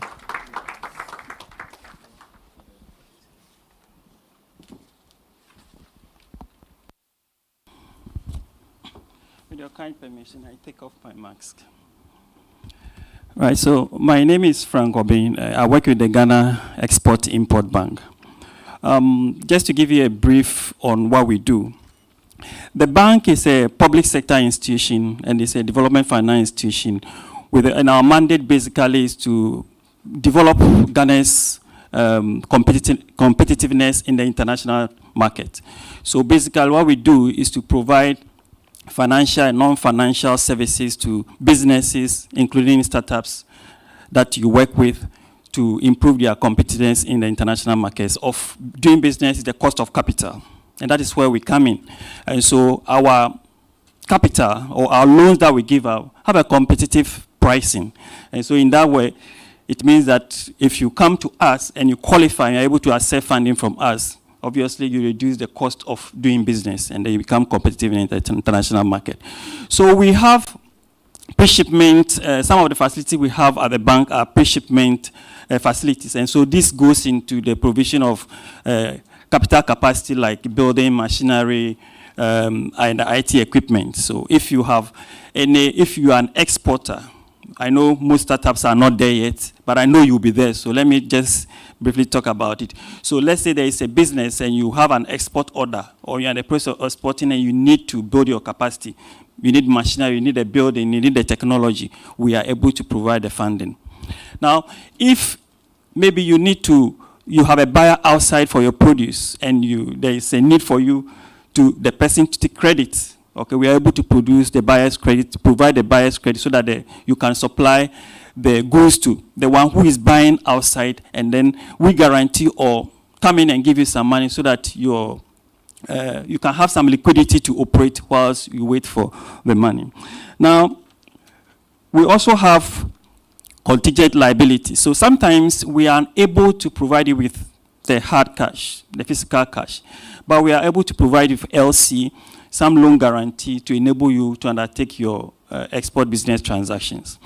Now, I think what is more relevant to our meeting today is that I'm very happy to hear what Mr. Kakari just said, and in the course of the morning too, we had a lot of submissions from most of the managers of the hub. I'm very happy to inform you that the bank has also initiated an action to contribute to the development of the entrepreneurship ecosystem in Ghana. And we know a lot is going on, from Wale Wale to Accra, everywhere. But like my brother said, there's the need for synergy, and one person cannot do it all. I'm very excited about what business development and the NEIP is doing. But we also want to make our contribution to it. So what we are doing is I also want to identify where we can come in to push what you have already started, especially what any IP has done or is doing. And so we currently are in the process of firming up some partnership agreement with some external partners. One thing that I know is that when you talk about entrepreneurship and startup, one thing that is key is the network you have. You cannot be in your corner and say you are an entrepreneur because things are changing every day. You need network, both local and external. And so we want to get a partner, an external partner, to help us to make meaningful contribution to the ecosystem in Ghana. And so everyone here is a stakeholder in this. We are just, I'm hopeful that just by the first quarter, hopefully by the first quarter of next year, this project will begin. But before that, there's a need for us as stakeholders to engage. Where do we need to pivot? What are the things that we have to look at? There are loopholes. A lot of institutions are already doing something. What are the loopholes that we can come in to fill so that together we can move the ecosystem in Ghana to where we want it to be? So I'm very excited to be here, and I want as many people as I can get in touch with so that we can have dialogue and see how we can collaborate in respect of this project that we want to run to support the ecosystem. Thank you. Thank you very much. So it's time for us to engage. Like I said, this is a workshop. It's not a talk shop. We are not here to just listen to presentations, but we're here to, most importantly, build synergies, and that only comes when we engage. We are live on social media, and we are receiving a few questions that are coming in. But let's start off with what we have in here. So far, we've heard from the Exim Bank, and we've heard from NEIP as well, and they've shared quite a few interesting things that I believe we can all take advantage of. But if you have questions, I think now is the time to share them while we also go and look at some of the questions that we have from social media.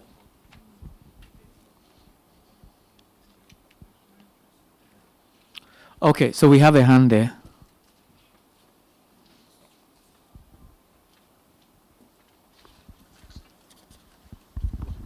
Good morning, everyone. Hi, my name is Maurice from Kumasi Hive. First and foremost, I want to say a thank you to everyone for organizing this and hearing all these wonderful things coming for the hubs to be excited about. My question goes to Exim Bank. I didn't really get a lot of info on what it is exactly that they want to do. What I heard was more about they partner with an external people to make sure that they have a stakeholder engagement to prepare us for what is to become next year. However, since we are a mixture of people in here, there are hubs, there are startups, there are other developmental agencies in here, which particular people would you want to dialogue with at this point to ensure that, you know, when we are having conversation, is going towards the direction that you're looking at? So that's the first question. And then number two, and this is to Mr. Kaikai from the NEIP.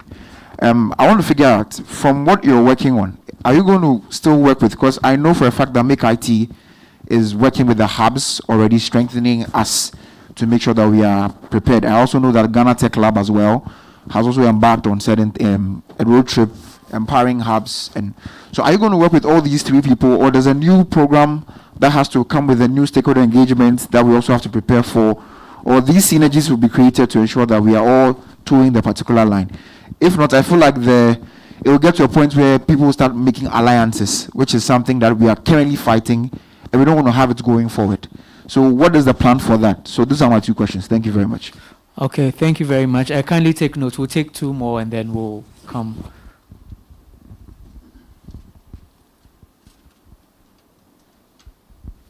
Okay. Good morning. My name is Abigail Ofosu, the General Manager for Shama Business Resource Center. Before the NBSSI will take up a speech, I want to talk a bit of the Business Resource Center. Having this photography here is an edifice established by the Ministry of Trade and Industry, which we have about 37 of this in the district level.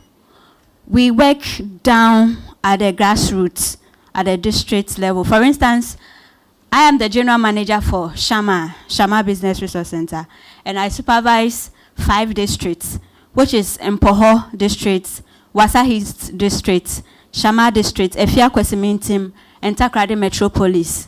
So with this area, if anyone wants to have a project running at the district level, you contact Shama Business Resource Center in the Western region. The same way we have other 36 at the various regions. So I believe that, for instance, my area, through the district assembly, we have a portfolio of database of the opportunities in the Western region, particularly my district. Western region is endowed. The district assembly have their business plans, everything in place, that if anybody contact us concerning any projects they want to undertake, we will run it for them. Thank you very much. Well, thank you for sharing that information. Do we have any more questions before we take responses? Okay, so I think we can start with you. Oh, there's one. Oh, sorry, shame on me. I should have looked at it this way.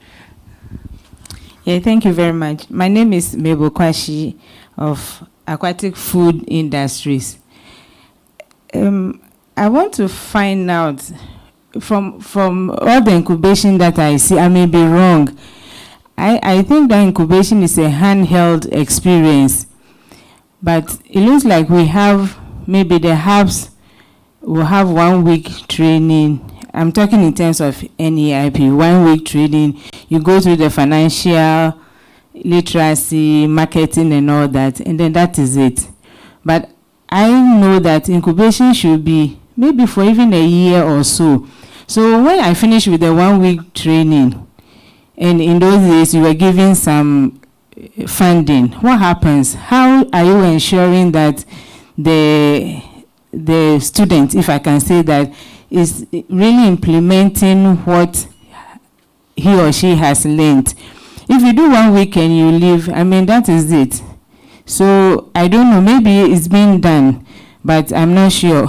And then those of us in processing, for instance, I know elsewhere they have the incubation centers where you have the various, if I have a business idea and I don't even have the means, they have the machines, everything. I go there maybe 1 week, 2 weeks, a month, and I'm taught how to do sausage making or whatever. If I don't have the space, I still continue producing there for a year or two until I can establish myself, and then I move out of that space, and then maybe somebody else can also. Are we thinking along those lines as well? Thank you. Okay, thank you very much. We'll start with Mr.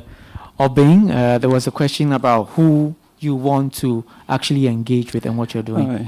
Thank you very much for that relevant question. Basically, what we want to do is that we want to identify specific areas within the ecosystem that we can push resources to promote, right? So you are talking about maybe we want to look at clean energy or clean tech. You want to look at health tech. You want to look at agri-tech. But those are not things that we can sit in the bank and say, let's support agri-tech. Let's support clean tech. You are on the ground. You deal with the entrepreneurs. The research is with you. You are the people on the ground. So we need to engage with you to understand, based on where we are now, where do you think we will be able to leverage by, in terms of putting resources? And then to kickstart the whole project, what we are seeking to do is to undertake and to complement what my brother at NIP have done, to do an ecosystem assessment, a current ecosystem assessment. And that will involve engaging stakeholders like you to understand where we are as of now, and then see which areas we need to leverage by, pumping in as much resources as we can to be able to get the ecosystem to where we all want it to be. Yes, you can. Yeah. Yes, you can, and that's the purpose for this. Like I said, hold on to them. Make sure you get their contacts. If you are calling and they are not responding, a good email or a text message will work, because sometimes they're also very busy. Mr. Kakari. All right. Thank you for it. It's a good question. NEIP as a government agency is not going to work in a vacuum, or we are not working in a vacuum. Already, we have the report of the 100 days of WOW, which was done. We've taken that report. It was done by and supported by the Make IT. And Make IT is already a partner. They even partnered us for us to have the Ghana Startup Act, which we are beginning officially tomorrow with the drafting of the Ghana Startup Act. So we are not working in a vacuum. We are working with all the partners involved. And we believe that Ghana Tech Lab is a member of the Ghana Hub Network. Are they not members, or they are also a separate group? Because we know them, we know the Ghana Tech Lab. Every report and every partnership that we need to know and work with it to ensure that we can be able to synergize the environment, we'll ensure that we work with them. And recently, we were approached by the various BRCs. We've engaged about 5 of them. So we have incorporated it in our plans to ensure that all the BRCs nationwide, because they are in strategic districts that we don't even have some of the incubation hubs there. So they are also going to become our partner, partner hubs within the various districts that we have the business resource centers, so that they can also work for us within that space. So we are trying to ensure that everything government has invested in, we need to be able to coordinate. While the hubs are synergizing, government agencies must also synergize, so we can work together and have the environment really working well. But one of his concerns was the formation of alliances and how your organization is trying to address that, because it seems some people are... Kumasi Hive, you were founding members of Ghana Hub Network. So and we are working with the Ghana Hub Network. Which alliance again are you going to form? Yes, just a little clarification. So what I'm talking about is that, not necessarily with the network itself. One thing we've realized in time past is that when, one of the things we realized in time past is that when these assessments or these, how do I call it, ecosystem development things are happening, you have a few of the hubs sort of like identifying themselves with the development partners that are working to ensure that the ecosystem is built. And at some point when we're going forward, you have people doing personal interactions with these people at the detriment of what direction we're supposed to go. That's why I'm asking that. My question is more or less, if we are doing this, are we doing this in the glare of all the partners already working in it? That's what I'm asking, so that it would curb the issue of this development partner came to do this and I was a pioneer with this, so in any case I'm dealing with them directly rather than the union that has been formed to ensure that these things are done and done properly. That's the question I'm asking. Thank you. Currently we're working with the GIZ, Make IT, MasterCard Foundation. Next week we are meeting MasterCard. With the World Bank, we have already signed a pact with them. So all the key development partners in Ghana are going to be aware of what government is doing so that we can be able to harmonize the work environment. Despite all these things, people have their own personal selfish interests, which may come up, and you can't stop those kind of things. But government, as a government, will do what it needs to do to ensure that the country moves forward and the ecosystem also grows. Okay, let me help my other sister. Yes. As part of the process for any IP program, when you sign up for the first initial training, that is not the end. It's a 1-year thing that we come into. So from time to time, we are supposed to have the regional meetups and also have a continuous business support program. Sometimes we invite a section, maybe when we're dealing with agribusiness, we invite those in agribusiness to a particular project so they can have a continuous support. So there's that kind of continuous support for this business. So it's not just a week long or the 2 weeks training you go through. And recently, with the idea of industrial hub support, we identified like a Japia BTS, for instance. When we went there, they had a full plant that is idle, that can go into processing of fruit juice and all that. So we're looking at some of those in that enclave to be able to use that spare facility, because apart from they processing the alcohol, the whole plant setup, build up, that others can use. You come, you process your thing, you put on your label, it goes. The place is available for another business to use. So if you look at the, I don't want to sound political, but if you look at the current MPP manifesto, we made an input of that kind of industrial hub system of people using the same facility for different forms of production once it's in that line. So they can be able to cut down cost of you getting your own machinery that you don't even have the capacity to use entirely. Okay. We have a few questions also coming from social media. This one says, in seeking support and partnership from government institutions, we are confronted with issues such as tax credit certificate, business plan, etc. How can incubators and hubs support businesses like mine? I think I'll let you answer it, and then I'll also go to some of the incubator managers to share how you can support people with things like this when they are trying to work with government. Yeah, my brother or sister who asked that question, in every country, once you begin to operate, you must be ready to also abide by the rules and regulations in the country. You can't work and say you will not pay taxes. Those are requirements, but we need to also be able to support. That is why in the 2018 budget, we made allocation that businesses, so it's part of the Amendment Act, businesses that the owners are below between the ages of 18 to 35 can enjoy tax holiday between 3 to 5 years. And it's available for startups to access these opportunities. And a number of them. Unfortunately, most businesses are not looking at opportunities that have been implemented by governments over the years. Some of the things are available, but we keep complaining because that has become our nature. Meanwhile, the resources are available for us to be able to tap into and access these things for our businesses. So, and even now, there's a number of regulatory reforms are happening. Ministry of Trade and Industry are now creating a platform for the business regulatory reforms, and a number of them have happened. Now, I ask all of us here to go back and read the Registrar General's documents. The company's law, there have been a lot of changes. So go in there, look at all the changes that are happening. One day you'll be there and you'll be surprised by the changes and you'll be found wanting. So let's begin to also, as business owners, search and read around the regulations. There are opportunities, sometimes there are loopholes to our advantage.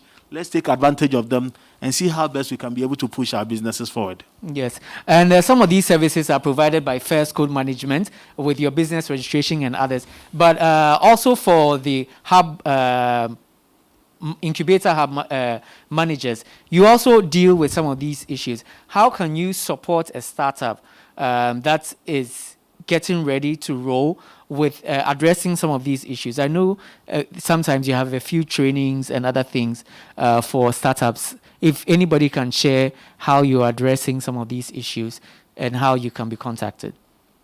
Yes, Jesse. Jewel, sorry. You can use mine.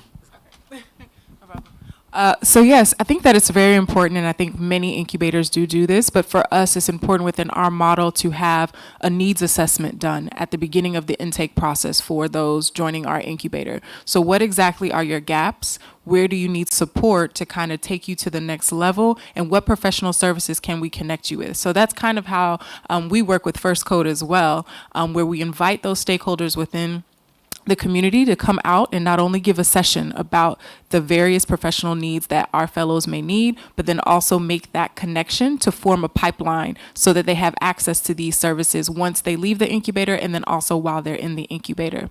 I think that it's important as well for those that are seeking incubators to not be at the mercy per se of the incubator, but also do your due diligence about what the incubator offers you. So don't pick one just because it is regional to you, but find out those that can really take you to where you need to be based on the services and the curriculum that they have. I think that step is often missed as well because we just pick one that makes the most sense, but we don't do our own due diligence to see who's really going to accelerate me to the next level and what are their outcomes, what have they produced, and how are their fellows or previous incubatees faring after this. And to Franklin's point that he made earlier, I think it is important as well that beyond being solely dependent on an incubator to support you, you also do your own research, because in order to work with the government, there are certain structures that you need to have in place and that need to be operational. And oftentimes most startups miss those first steps because they either have made money or made some sort of income and now they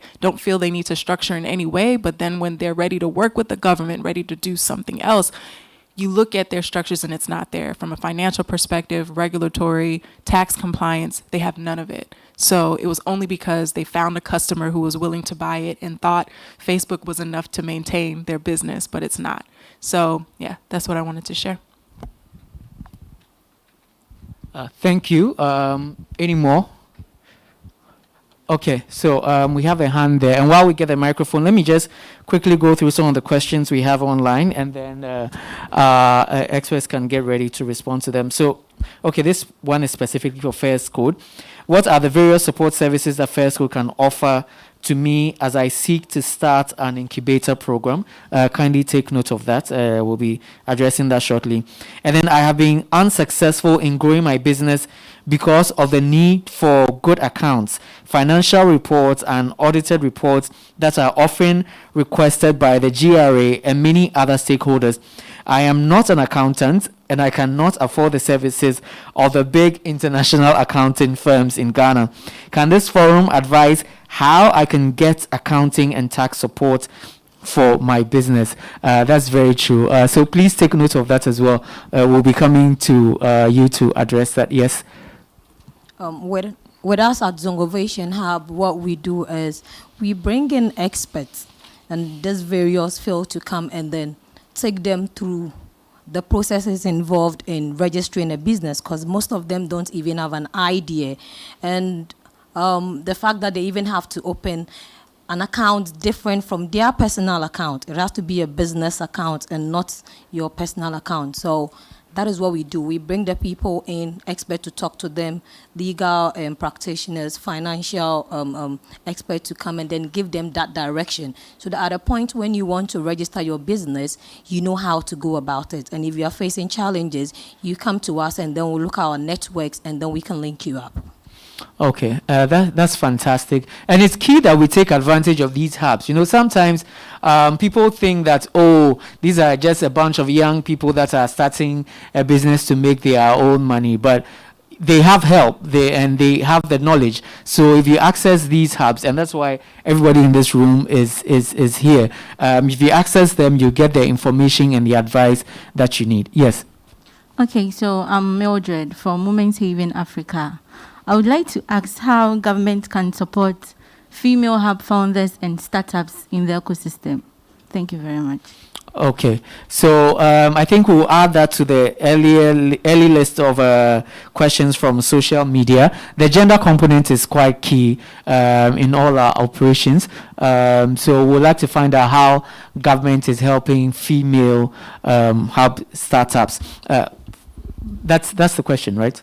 Yes. And so let's just quickly add that to this other one, which is saying the various support that Firstcode offers. Maybe I should invite Mr. DeGraff Johnson, who is the Senior Accounting and Financial Services Advisor for Firstcode, to address this issue, as well as how someone can get accounting services without having to go to the big accounting companies because they cannot afford that service. But Mr. Kakari, you seemed ready to respond to some of the issues.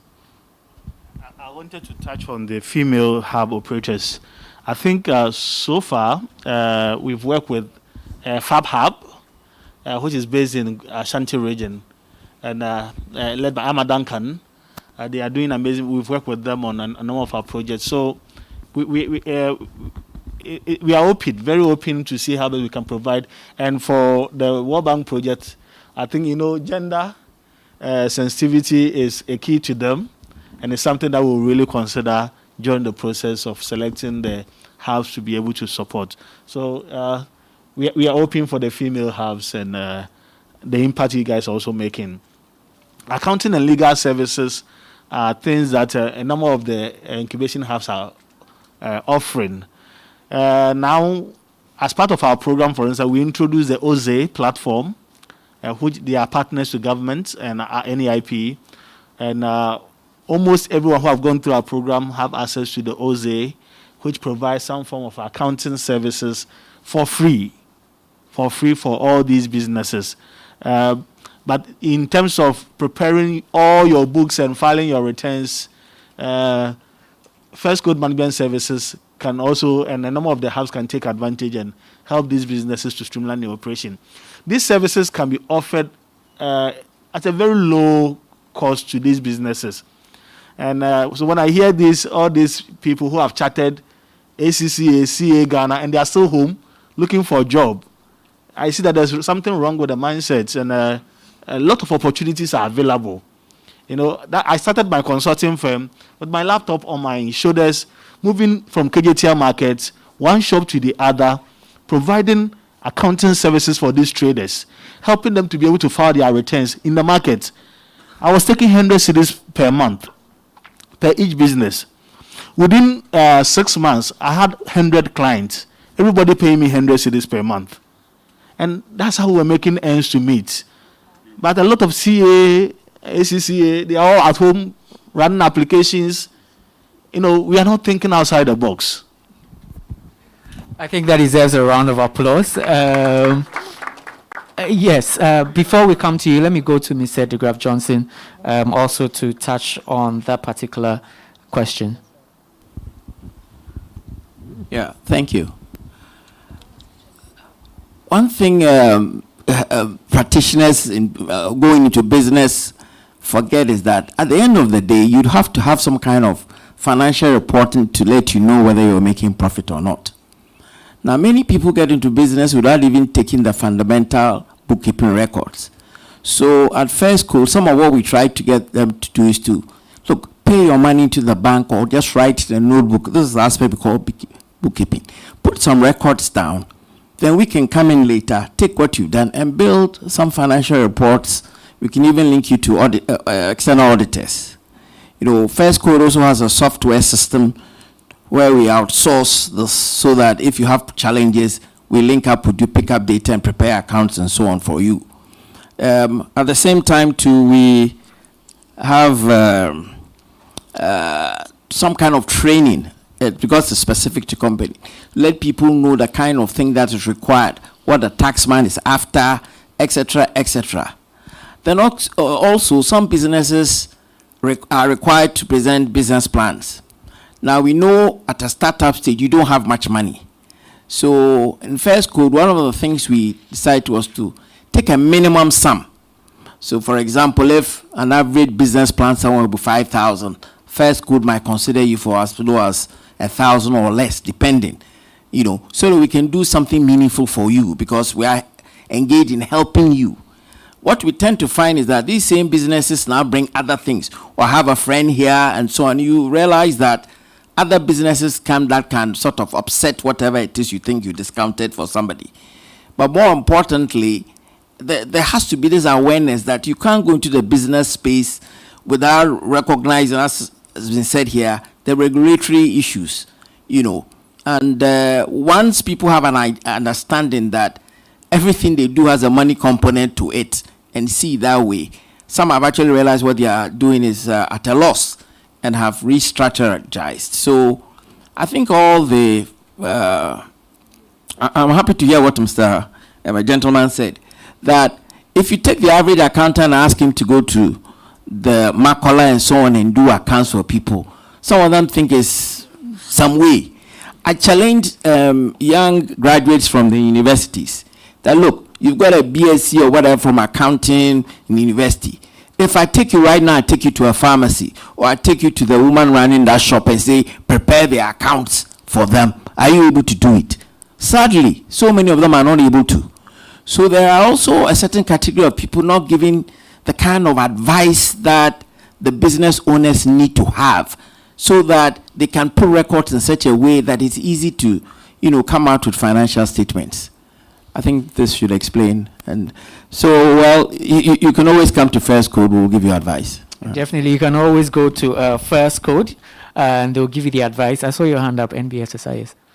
Okay, so with the interventions, as you say, you can always go to Firstcode. Also, the business resources. Hold on, they are bringing you the microphone. As one-stop shop business advisory center. Okay, so for instance, in Greater Accra, we have the Wager Center, and then we have Adan4 Center. And we provide a one-stop shop for business solution for startups and existing businesses. So as a startup, from the day that you develop an idea, walk into the BRC office, tell them. So they will start everything from registration with the Registrar General's Department to all the government registered agencies. We have on our database, we also have consultants. So when it comes to bookkeeping service, everything, this is government intervention, and it's at a very lower rate. So we are there. Just walk into our offices and then you will receive all the solutions. Thank you. Thank you very much. I think I think that deserves a round of applause, though. Yes, we still have a lot more questions coming in, but I think we should take a few of the presentations. Since you're already on your feet and we're already interested in what MBSSI is doing, maybe we should look at the role and contribution of MBSSI towards government policy direction for startups, and then we can go on with the conversation. Remember, this is supposed to be a very interactive session, so kindly put down all your notes so that we can have a more detailed conversation. So I'd like to invite the MBSSI here to tell us a bit more about your role when it comes to policy for startups.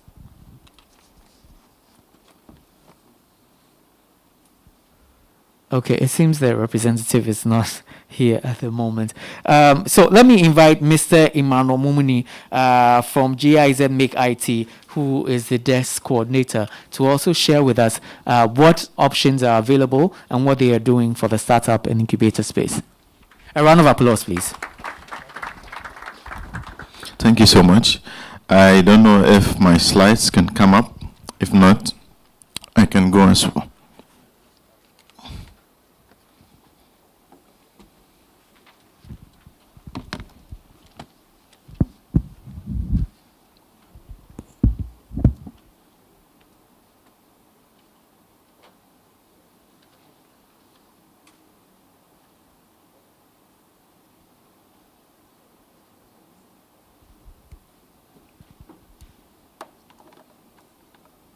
So good afternoon to you all.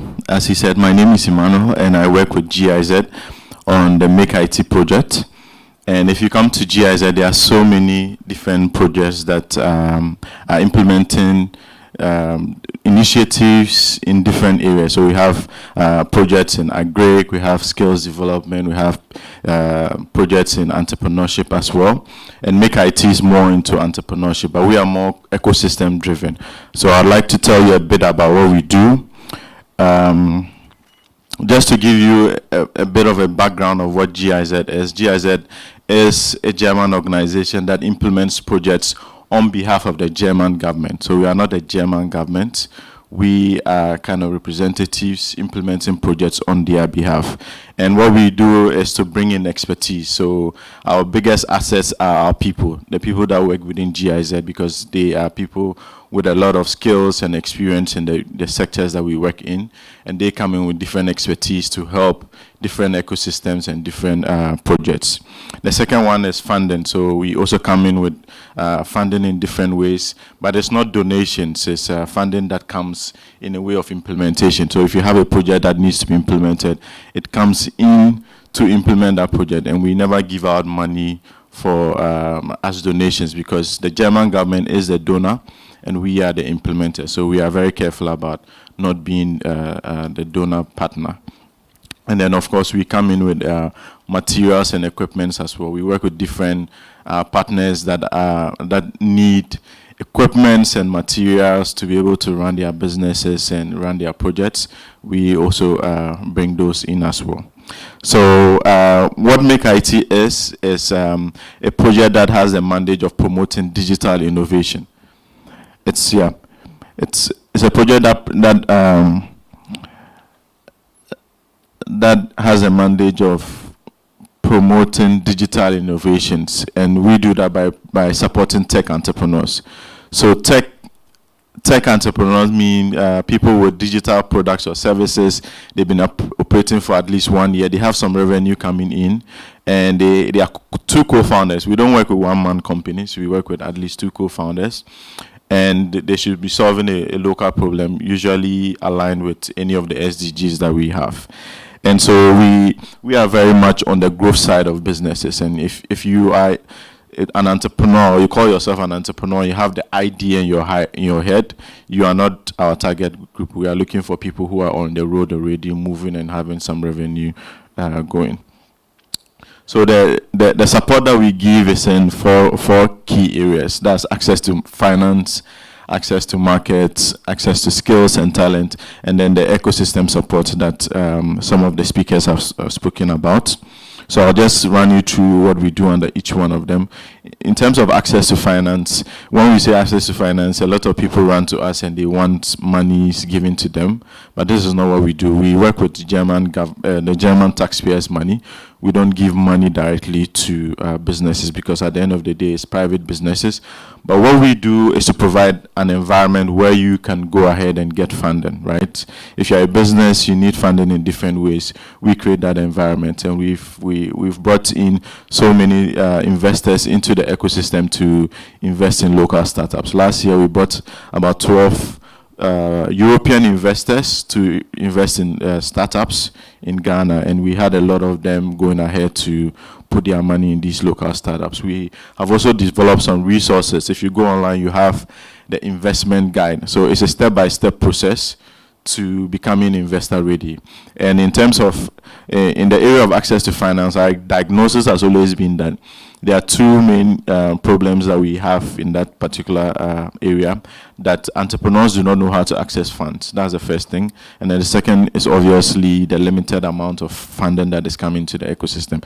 So we try to solve it on both ends, trying to build a capacity of entrepreneurs to understand how to raise funds. Because we've spoken a lot about how to put your house together. If you want an investor to join your company, you need the company to be in a healthy situation that the person feels like, okay, I can put my money in here and make some money. But there are people who do not have registered businesses. They don't have a board. They don't have a team. They don't even have an internal system that ensures that someone can comfortably invest their money. So this is what we train people on. We, under access to finance, we also run a lot of investment readiness trainings. And further down my presentation, I'll talk about why we work with a lot with incubators. But what we do is to run these trainings to entrepreneurs to let them to understand how to be investor ready and how to get money from investors. And we've run some due diligence trainings for hub managers as well. The way we see hubs are like kind of people that diffuse technology in the ecosystem, because if you impact a certain amount of training in them, they are those that can reach more entrepreneurs and not directly the development organization. So we work through with a lot of the hubs to get our training models out there. We also do B2B matchmaking. This is one key things that we do because there's a lot of value in startups cooperating with big corporate. Right, and what we realized was that startups have high knowledge in technology, and this is not exactly the strengths of big corporates because they run big companies, and over time they drift away from technology a bit. Even though they invest a lot of money in it, they are not the closest to the trends and technologies that we have. So we create that connection between the startups and the corporates so that the startups learn from the startup, the corporates learn from the startups when it comes to technology, and then the startups learn from the corporates when it comes to like running big businesses and accessing new markets that they might find in their space. So we take startups from Ghana to Europe to collaborate with big corporates. So if you're in e-health startups, we take you to Germany to work with a big corporate in Germany that is also in health, and then you understudy them for a while. You get to learn a lot of what they do, their best practices, and how you can take advantage of some of the things that are working for them. We also run exposure trips for the startups. Some of them go on conferences to pitch their ideas to investors, and then they get funding in different ways, whether equity or loans or debt, all of that they can find through some of the things that we do. So the final thing that I'll talk about is our ecosystem support, and I think this is where a lot of the hubs come in, because our end beneficiaries are our startups and our businesses, but we do understand that there are intermediaries there that need to be empowered so that they can go ahead and support the entrepreneurs that we want to target. So we work with hubs a lot. and it's not making them run our programs, but building their capacity, because the hubs are made of individuals. So how do we build the capacity of the individuals so that they can run quality programs? We've seen some hubs running programs that are a bit substandard in the past. So we've run a lot of programs to get some of these hub managers to understand things around marketing, financing, investment readiness, all these things that businesses need that they would need to train them on. We support them to raise their capacity on that. And then we support the umbrella organization, that's the Ghana Hubs Network, to also build their capacity, because we feel that they are an important voice in the ecosystem, not only for the member hubs, but also in terms of policy. So we supported them.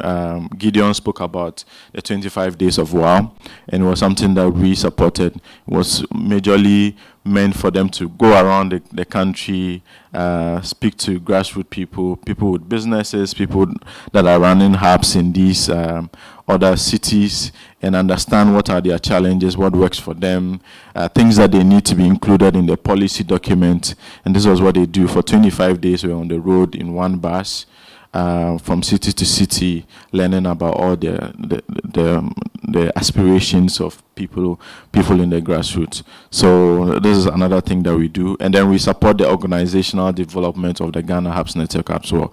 So we provide human resource capacity for the organization, because the main vision is for them to have a secretariat, and the secretariat would be the main mouthpiece for all the members. So it's I don't know if you are familiar with the AGI model. This AGI is it has a lot of members under them, and they are kind of being the main mouthpiece for all the members, and they are a very strong force when it comes to speaking to government. Government consults them a lot when it comes to business, things around business. So this is the mission and vision of what the Ghana Hubs Network wants to do. So a lot of people come to us and they want to work with GIZ, and it's a bit complex when you want to work with GIZ, because our processes are not traditional in nature, and it's sometimes frustrating for people to work with us, because our processes, I don't even hide this. Our processes are really long, and they frustrate a lot of our partners. But once you get to understand us, it's easy for us to work with it. So anytime I talk about GIZ, I want to speak to you about the different contracts that we do with hubs and startups, so that you understand it, and when you are approaching us, it's easier for you to tailor your proposal. So we have something we call the local subsidy. So a local subsidy is, say you have an idea, you're in a hub, and you have an idea to train, say, 100 women in tech, right? And you want support, you want maybe financial support. You come to GIZ with this big proposal that this is what you do, this is the budget, this is the timelines, this is the resources you need. Because we haven't worked with you yet, we are not confident or sure if you can handle all our processes. So we give you what we call the local subsidy. It's still all the money that you ever need for that project, but we will give you someone from our team that works with you closely to make sure that the accounting and the financial part is really aligned with our processes. So the person is almost becomes a team member of yours and supports you all the way through. So it's a bit like we are stepping into your internal processes, but this is the only way we can ensure that you are aligned with our processes. We also have another one called the financial agreement, which is a step further from the local subsidy. So this is a point where we now trust that you can handle our processes. Maybe you have worked with us in an earlier contract already, so we do a financial agreement, which means that you have still your idea, but then we give you the money to run it with some set objectives and goals. So you only give us reports and invoices and receipts of things that you spent on, and then we make our accounting from our side. And then the third one is grant agreement. So it's also maybe you have another idea that you want to implement, but you have part of the funding, not all of it, and then you come to us that this is the rest of it that you need.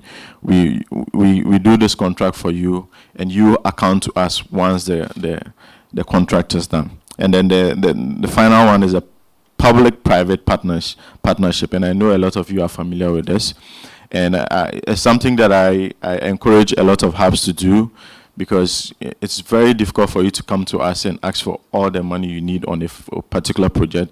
It's always good that you say that, okay, this is how much we need for the entire project, but we can afford 50% or 40% of it, and we are asking that you support us with the 50 or 60%, and then it makes us more inclined to supporting you. So always try to develop projects where you also have a contribution in it, either in terms of human resource. You can also evaluate your human resource that, okay, we have 2 hub managers that will be running trainings in the project, and they are valued at, say, 10,000 cedis for 2 months, and this will be our contribution. Then it makes more sense for us to support you, because then we know that we have skin in the game, right? So this is another way we do. And then the final one is a service contract. So a service contract means that we have an idea. It's our idea. We feel that, okay, the German government wants us to support entrepreneurs, say 1,000 entrepreneurs. So we put out a tender.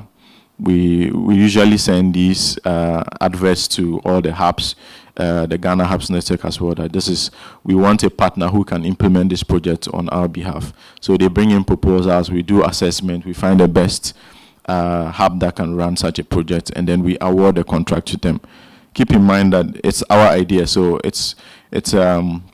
we will do a little bit of micromanagement, because then we say that, no, this is how we wanted it, and then we have to tell you exactly how we want it, because it's a service contract. You have to implement it how we want it, and not your own project. So this is just a bit of how we work. And the question has always been, why do we support the Ghana Hubs Network or the different hubs that we work with?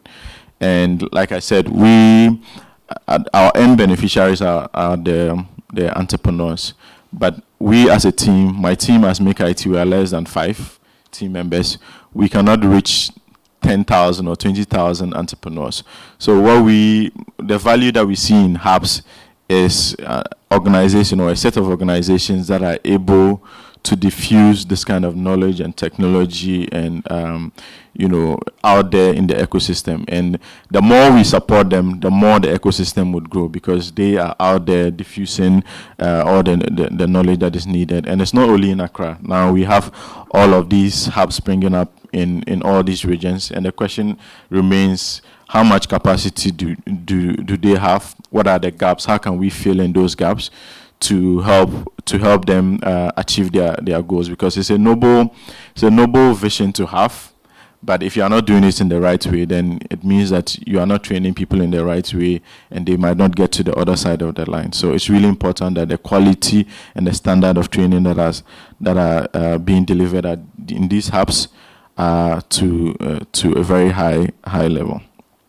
So our recommendations has always been that the ecosystem needs to make all these definitions right. Now they are loosely defined. Like, you have hubs, you have incubators, you have accelerators, there's so many things, and someone just wakes up, put chairs in a room, have internet, and they call themselves incubators. Is it enough to call yourself an incubator or an accelerator? So these definitions need to be clearly defined. And I know NEIP is very active in that conversation, working with the Ghana Hubs Network and other partners to have these definitions clearly done, because this is the only point that we would know that, okay, this is, if Franklin has a $10 million project, he knows exactly who to go to. And there are some hubs that they claim to do everything. Like, you say fintech, they are there, agri-tech, they are there, everything. And it's not true. Like, you can't possibly have capacity in everything.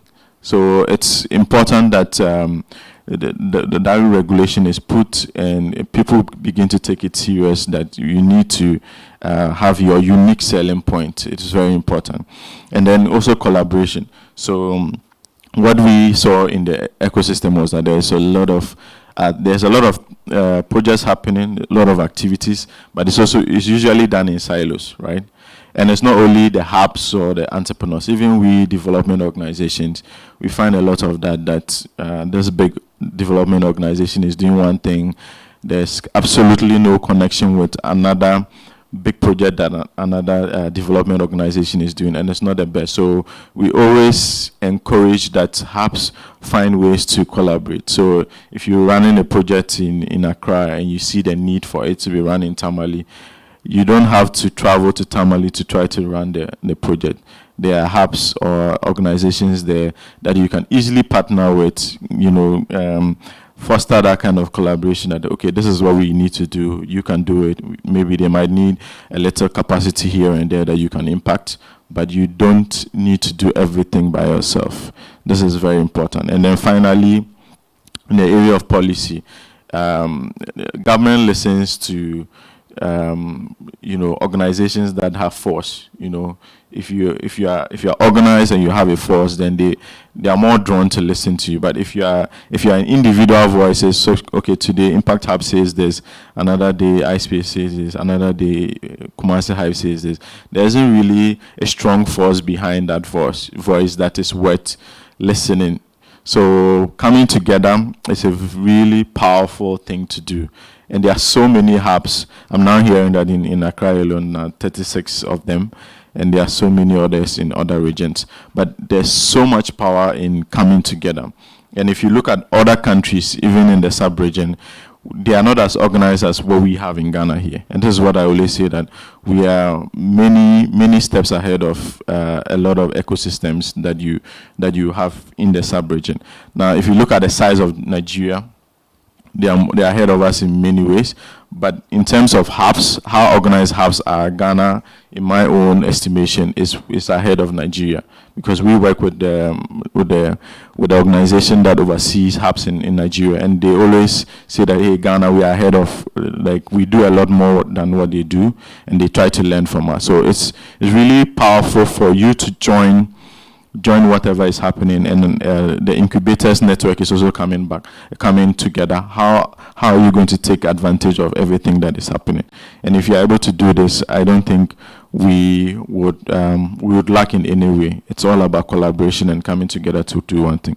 So this is how I will bring my presentation to an end. I think I will take any questions if anyone has some. If not, I will take my seat. Thank you so much.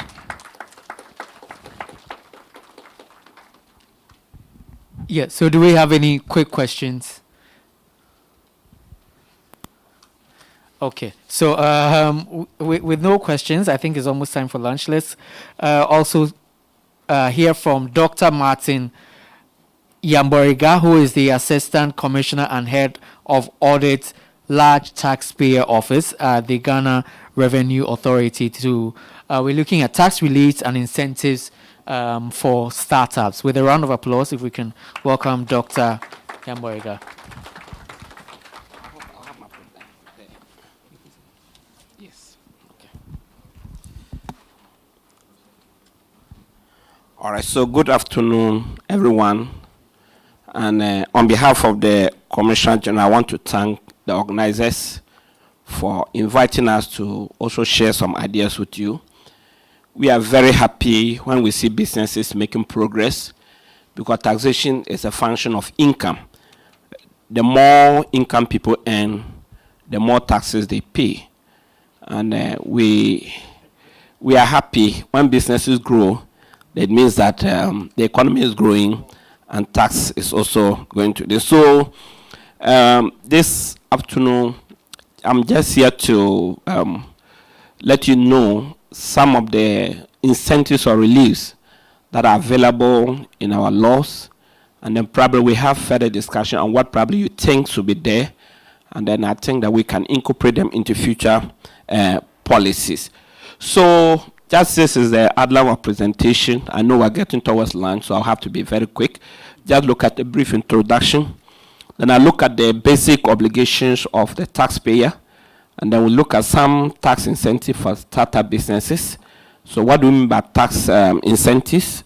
what are the form of tax incentives, what is the purpose of tax incentives, and then what are some of the tax incentives under our laws. Then I look at the modified taxation for small businesses. So basically, taxation is a cost. It is money that has to be paid out of your profit. And normally when businesses are starting, the thing they don't want to hear is to give back to government when government is not giving them anything. But the moment you start, and then the GRA also see that you have started, then the next day they are knocking at your door, that place you have to come and pay. So most startup businesses will prefer a situation where they are given the opportunity to operate for some period. Then when they are well established, they can start paying taxes. All right. Now, what are the basic requirements or obligations of a taxpayer? And I think this is something that we all need to know. Many businesses in Ghana, when they are starting, they hardly even think that they have to register with the Ghana Revenue Authority. And sometimes they'll start their business doing everything all right. Then one day the taxman comes and says, you should have done A, B, C, D, and you didn't do it, and these are the consequences. And the consequence mostly is taking away your capital. But the thing that you should have done and you didn't do probably will be costing you a lot.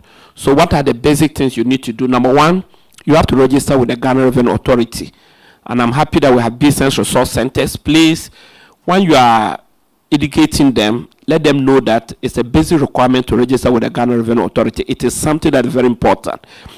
I was very much surprised when the government announced a stimulus package. It was there and then that a lot of people were now running to go and register for tax identification number. When we have spent years educating people that you needed to have tax identification, they didn't see the need until government said we are going to give money. If I was the government, I would not have given money to somebody who didn't have a thing before. Because if you have not previously contributed in terms of taxes, why will you want to take away when there's a crisis? But that is what happened. If you say you are not going to give to them, it will become a political issue. But ideally, it should be people who have registered and have recognized that they are really good citizens. So you have an obligation to register, and they also keep proper records. Record keeping is very important. If you fail to keep records as a business person, and the taxman comes to your premises, the law allows him or her to use his best of judgment. And the best of judgment is normally not in the favor of the taxpayer. But when you have records to show, then you are free. Then, if you have to issue VAT invoices, for example, if your threshold is up to 200,000 Ghana cedis a year, you are required to register for VAT. You register, you are supposed to issue VAT invoices. Then you will file your returns regularly. We have monthly returns. We have returns that have to be filed quarterly, and we have those that have to be filed yearly. Then you pay your taxes faithfully as and when they fall due. Then you provide information and update to the Ghana Revenue Authority. Sometimes somebody is doing business. The business goes down, and you think that because the business goes down, I'm no more working, he doesn't go to inform the Ghana Revenue Authority. Then the system is calculating, you haven't filed your returns for this period. One day maybe you want something and you have to transact business with Ghana Revenue Authority, and they go back to the point you stop coming and say from this period to today you have not filed your returns. For each day that you didn't file the returns, you are supposed to pay 500 Ghana cedis and every day 10 Ghana cedis. They calculate that, and that alone takes away your capital. Then so you need to give GRA the information. Then you respond to all correspondence. Tax is a creation of law, and there are timelines, mostly either 14 days, 7 days, or 30 days. And just missing a day alone can cost you a lot. All right, so if you look at tax incentives, we are basically concentrating on income tax, since all the others are normally not affected by whether you are a startup or not. But when it comes to income tax, where you have to pay out of your profit, the Income Tax Act 2015 at 896 has some provisions for startup businesses, and it will depend on the type of business that you are doing and where you are located. So I would just want to examine a few of them. But when we talk about tax incentives, what exactly are we talking about? Tax incentives is a government measure that is intended to encourage individuals and businesses to spend money or save money by reducing the amount of tax that they have to pay. And it is used to encourage businesses or persons to direct investment towards certain sectors of the economy or certain geographical areas. And tax incentives mostly are designed to increase a firm profitability by decreasing the overall tax burden.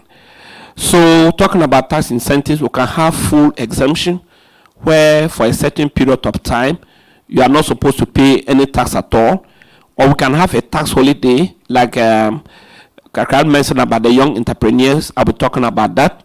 We can also have reduction or partially offsetting the amount of tax you are supposed to pay. It can be a tax refund or rebate, and also the tax credits which are more flexible, whereby you can offset it against future taxes. Why do we give tax incentives? Tax incentives can have both positive and negative impact on the economy, but we want to look at the positive side instead of the negative side. We are saying that if tax incentives are properly designed and implemented, they will yield some positive result. What are they? It will encourage businesses to invest in certain economic sectors. It will promote development in the private areas of the economy or the country. And when we go into the incentives available, you realize that they have been designed purposely for that. Then it will promote local businesses or the local economy. It also allows businesses to recover the cost of capital investment within the shortest possible time, and then to support startup to grow, because the initial period they may not have money. It increases employment, and also it attracts capital transfer of foreign direct investment. So these are the incentives that are under the law, and I'm going to look at them according to the sectors. So for example, if you are in the manufacturing, if you decide to go into manufacturing, and the good thing is that the current definition of manufacturing is loose. Previously, when we said manufacturing, then the definition of manufacturing was manufacturing mainly for export. So if you are not manufacturing mainly for export, you didn't qualify for these incentives. But now we have taken out the definition mainly and said manufacturing. So that means that anything that you do by turning raw materials into finished product or semi-finished good into finished product, you qualify as a manufacturing company. And the law says that if you are within Accra and Tema, then you have to pay the normal tax rate of 25%, because already the facilities are there and then you don't need to struggle. However, if you decide to go into any of the regional capitals, then you are given a rebate. So instead of you paying 25%, you will be made to pay 18.75, which is 25% off, or you pay 75% of what the one in Accra and Tema will be paying. If you decide to go to other regional capitals, then, other place other than the regional capital, like districts, then you'll be made to pay half the tax that somebody in manufacturing in Accra and Tema will be paying, and that is 12.5. What may surprise you is that Accra and Tema have not been defined in the law, and therefore people are taking good advantage of it. If you look at voltage, you know where voltage is. Any other company, I think this Water to Vena, they are also outside. Yeah, so this is so you just go a little bit outskirts, and then you say, I'm not in Accra, I'm not in Tema, and then you begin to enjoy your benefit. Those in the hotel industry, they don't have that location, but generally hotels are supposed to pay 22%, so they have a reduced rate. Instead of 25, they pay 22%. Financial sector, if a bank should lend money to a leasing company or people in farming business, then they are paying 20% on their profit as tax instead of 25%. Then in agric, we have a lot of incentive for people who want to go into agric, but that is the area that many people do not want to go into. That if you decide to go into agriculture, so for example, tree cropping, you are given exemption for a period of 10 years. So that means that for the first 10 years, you are not going to pay any tax.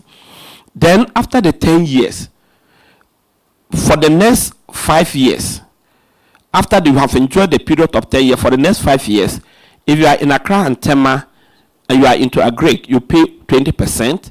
If you are in other regional capital outside the Savannah ecological zone, you pay 15%. If you are in the other regional capitals, you pay 10%.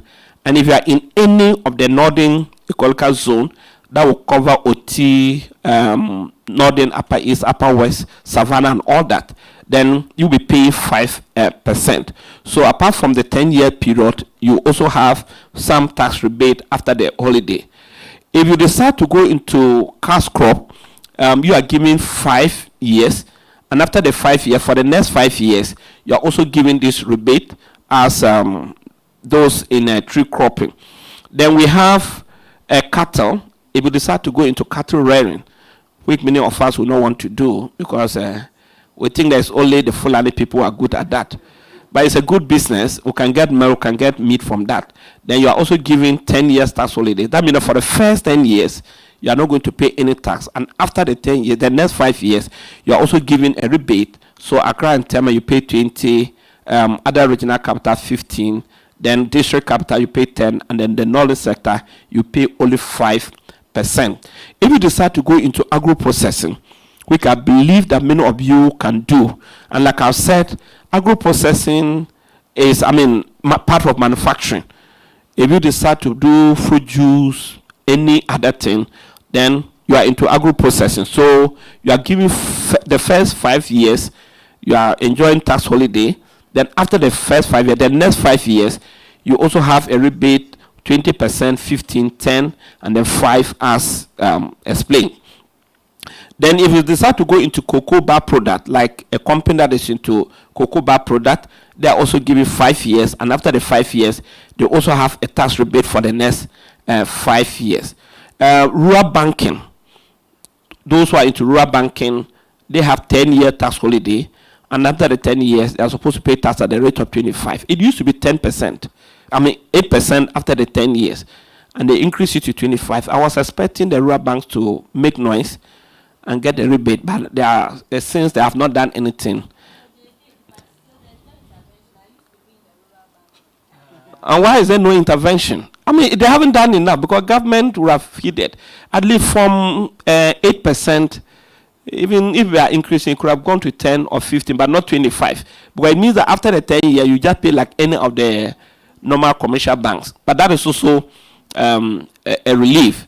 Then those who enter waste processing, you have 7-year tax holiday, and then you pay 25 after. If you go into residential premises like real estate, you also have 5-year tax holiday. Then those who go into venture capital financing, you are supported in the venture capital financing. Then they also have 10 years tax holiday. Those who are in the free zone, they have 10 years tax holiday, and after 10 years, you pay 25% if you are selling into the domestic market, and then 15% if you are exporting outside the custom territory area. Then we have young entrepreneurs, and I think this is where majority of your group will fall, and this was just amended that if you are a young entrepreneur, and a young entrepreneur is somebody between the ages of 18 and 35 years. If you are between the ages of 18 and 35 years, and then you go into the business of manufacturing, ICT, agro-processing, tourism, creative art, horticulture, and the medicinal plant, you are given a tax holiday for 5 years. That means for the first 5 years, you are not supposed to pay any tax. Then after the 5 years, if you are in Accra and Tema, then you have to pay 15. Remember, the corporate tax rate is 25%. But because government want to encourage a lot of young people to go into entrepreneurship development, these lists are given. If you are in the other regional capitals, then you are supposed to pay 12.5%. If you are outside the 5 northern regions, I'm talking about Upper East, Upper West, Northeast, Northern, and then Savannah, then you'll be made to pay 10. But if you are in any of these 5 northern regions, then you are supposed to pay 5% after the 5-year tax holiday. Then we have the registered manufacturers and automobile, and that was also passed last year. that if you decide to come to Ghana to set up an automobile company, that is, you bring in what we call semi-knockdown to assemble them here, you are given an exemption for 3 years. If you bring complete knockdown, you are given an exemption for 10 years. So if you decide to, like we have VW, we have Toyota or Nissan, some of them have already started. They are giving this holiday. I know this may be capital intensive, but at least if you are able to partner some people into that business, you also have that. And what the law also did is that during the period of tax holiday, you should just pay 1% of your income, just to let you know that you have a tax responsibility, just during the period of tax holiday, because you have to still file your returns, you still have to let GRA know whatever you are doing, and you will pay 1%. Then we have employment of young graduates. And this is also an incentive that many of you can take advantage. That if you decide to recruit any young graduate into your business, apart from deducting the salaries and wages that you pay to them as an expense, the law allows you to deduct an additional amount as a relief for you. So if you have up to 1% in your employer, that means that you have just, the first graduate in your employment setup is just 1%, then you are allowed to deduct 10% of their income. So let's say if you are paying the person 10,000, you have deducted the 10,000 as an expense. The law allows you to deduct additional 1,000 from your profit before paying tax on it. If you have above 1%, but no more than 5% of your total employed, then you are given 30% of their salary. And if it's above 5%, then you are giving 50%. So these are just incentives that are there that we can take advantage of.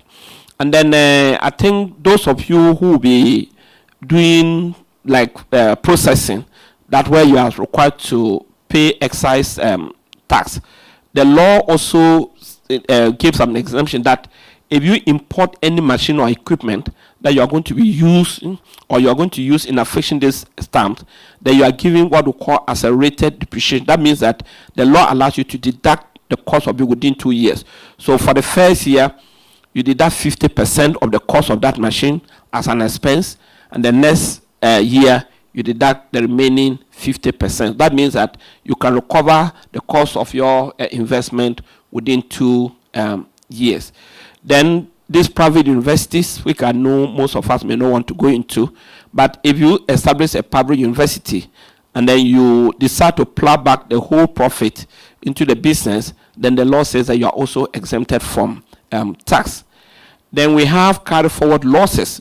All businesses are allowed to carry forward losses for 3 years. That means that when you start a business and you make losses, you can carry forward to the next period. But there are certain areas that the government consider are priority areas and that they can carry forward losses for 5 years. So these priority areas, we have farming, we have we have mining and mineral operations, petroleum, energy sector, manufacturing, farming business, agro-processing, tourism, information and communication technology. If you go into any of these businesses and you even make a loss, the law allows you to carry forward that loss for 5 years. That means that when you even start making profit, you need to first of all recover the losses that you made before you start paying taxes to government. Now, we also included what we call modified taxation. If you look at our tax system, we don't really have so much distinction between the big time businessman and the small time businessman. So this modified taxation was introduced for those who are in the small taxpayers.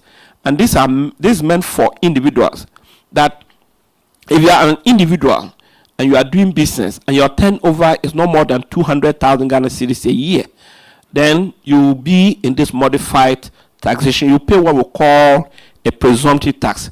It means that you are not going to be taxed based on your profit, but just keep proper records and then just pay only 3% of your turnover, 200,000 Ghana cedis. You come under this modified taxation principle. So I've already explained about the turnover and 15, And the value of 200 at that is not the same as the value of 200 today. So I think that maybe $1 million could have been ideal. That if your turnover is no more than 1 million, then probably you can come under this presumptive tax. Like I've said, some also decided, well, we don't want to come under the presumptive tax, but want to prepare an account. The law said in that case you use cash accounting basis, and cash accounting basis, what you receive and what you spend is what you use to prepare your account, and then you are going to be taxed based on this. So basically, these are some of the incentives that are available to start up businesses. What I think that government should do in terms of policy is to really look at the tax laws and see whether having one law that is applicable to everybody. So what MTN is supposed to do is what somebody who's starting business today is supposed to do, whether that is ideal.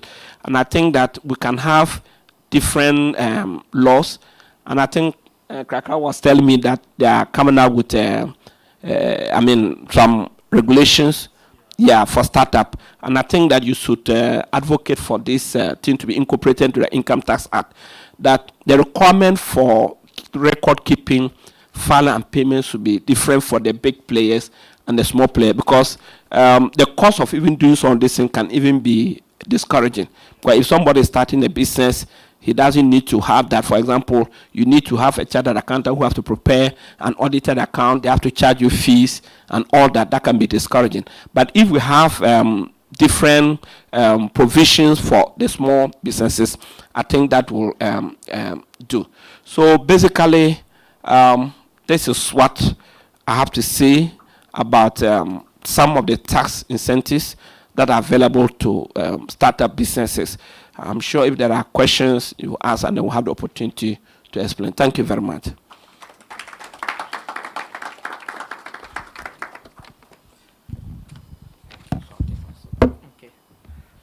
Thank you very much, Doc. That's been very, very insightful. There are a few things I didn't know existed.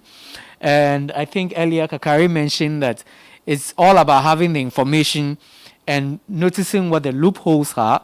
These are not necessarily loopholes, but the opportunities and structures that have been put in place for our businesses to thrive and for us to also grow. So I will eat that presentation like it's everything, and just try to make sure I get the best out of it if I was running a business. We have just a few minutes to lunch, so we'll take maybe 1 or 2 questions, and then when we come back with more engagements and also look at other issues, especially the money bit and also sustainability for our businesses. So if you have any questions, 2 quick questions. Yes, in the back. Thank you, sir. Just one quick question, and this is just generic.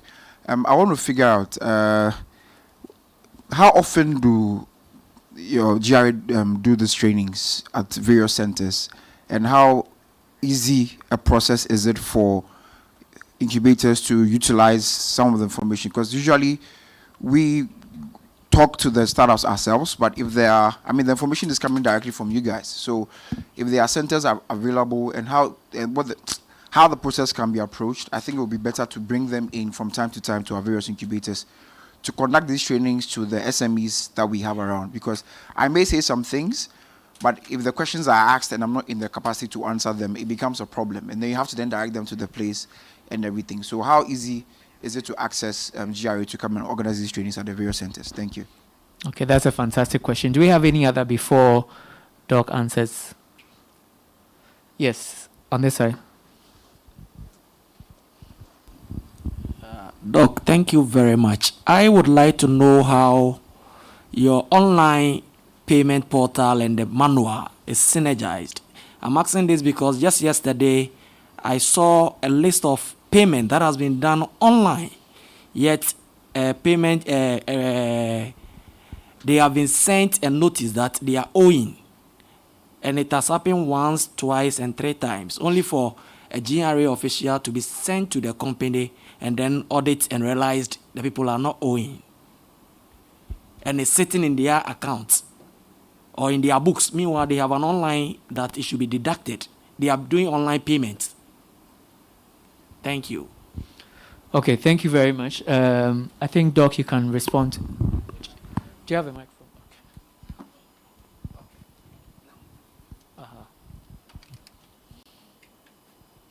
Okay, thank you very much. So I will start with the first question that has to do with the training. We do a lot of training, but unfortunately, our training is mostly for those who are within our system. Because when we are sending out information to people to come for training, it's mostly people who are already registered. And I think that is one thing that we need to look at. So mostly, if you are not yet registered, you might not even be aware.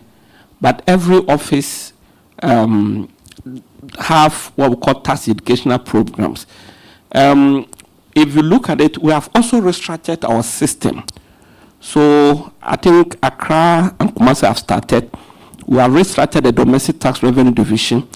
So we now have what we call taxpayer service centers. So if you look at the branding, very soon you will not see, we used to have medium tax office, this, so what we now have is taxpayer service centers. And I think the purpose of the taxpayer service centers is to be able to give enough education. However, we do training for certain associations and organizations. Like if you have a group like we have here, we have been invited and that's why I'm here. If you will know that you have this, then we can easily come in and give you the necessary training. It's normally not difficult if you have to register to pay tax. You just need your business documentations and then you go and then you register. And then at the point of registering, they also give you some form of tax education. And from time to time, you are educated. In fact, those taxpayers in our large department where I work, we even have relationship managers assigned to them. Where you have any problem, you can always come. But I think we need to expand the training to cover many people, and that is this. The second question of people paying, what I would say is that what we call online payment is actually not online. It is not. Is what we did was just giving people our bank account that you can go and then transfer the money into GRA account. But when you transfer the money to GRA account, then they have to issue you with a receipt. It is when they have issued you with a receipt that the system now recognizes that you have paid. So if you transfer the money will hit the account of GRA all right. But until they have issued you a receipt through our system that we use, Total Revenue Integrated Processing System, TRIPS, then it means that it doesn't hit. And I think that is not online. I don't know how we'll call it. Is that online? It's a hybrid, exactly. I think this was introduced mainly during the COVID, where it was difficult for people to move. And they said, okay, instead of people coming, you go and pay. But we now want to go into proper online. So we have just introduced what we call ITAPS, Integrated Tax Processing System. With that one, your account is automatically credited. In that case, it will not be hanging. But what we have been doing, just where people transfer money, it only relieves you from going to the office. But you still need to be issued a receipt for the system to now recognize that it's paid. And I'm sure that might be the lesson. But going forward, some of these problems will not be there. So, and what I also advise is that when you transfer, if you can follow up with a call, that is also okay, just to let them know that, you have transferred this money, then you are officially given a receipt to recognize it as this. But when we go full online, where the payment is automatically credited, I'm not sure some of these problems will arise again. Thank you very much. Okay, thank you very much, Doc. We'll take a 30-minute break, have lunch downstairs. The restaurant is downstairs. When you get down, you'll find Pearl beautifully dressed in her black and white outfit to guide you to access the meal. This is only for 30 minutes. Let's do well to be back in time to continue with the conversation. When we come back, we are looking at how to sustainably run your business incubation business, as well as accessing funding. And then I would also like for you to take note of a few of your challenges and the questions. We have a lot of questions for GIPC. We'll be going into that after the break. So do enjoy your lunch, and we'll see you at 2 p.m.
Glory Infrastructure, and Jack's Maintenance Services. Now, we've all had quite a few to eat at lunch, so it's good to maybe dance it off a little or just sit it out a little. So before we get active with the conversation and also hearing other presentations, I would like to invite Elom, GH, and Hector to soothe us and help us digest the food before we get active with our conversations again. So with a round of applause, let's welcome Elom, GH, and Hector. You know, if you could put more energy into the clapping so the food digests quickly. Thank you. 1, 2, 1, 2.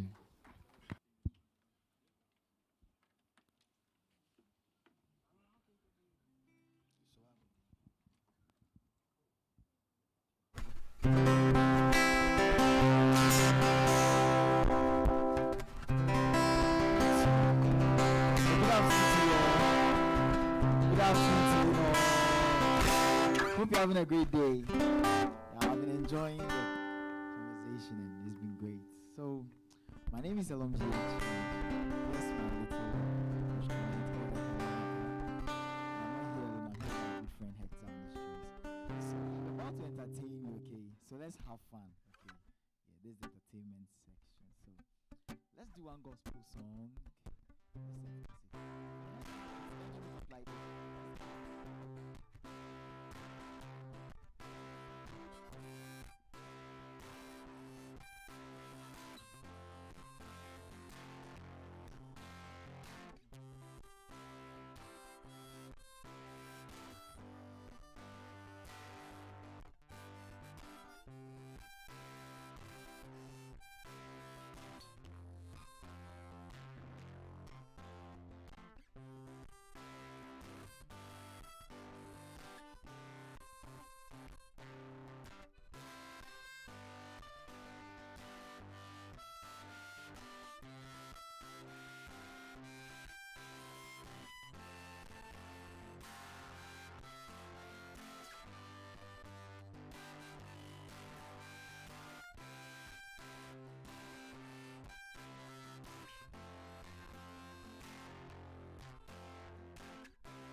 Let's take this part.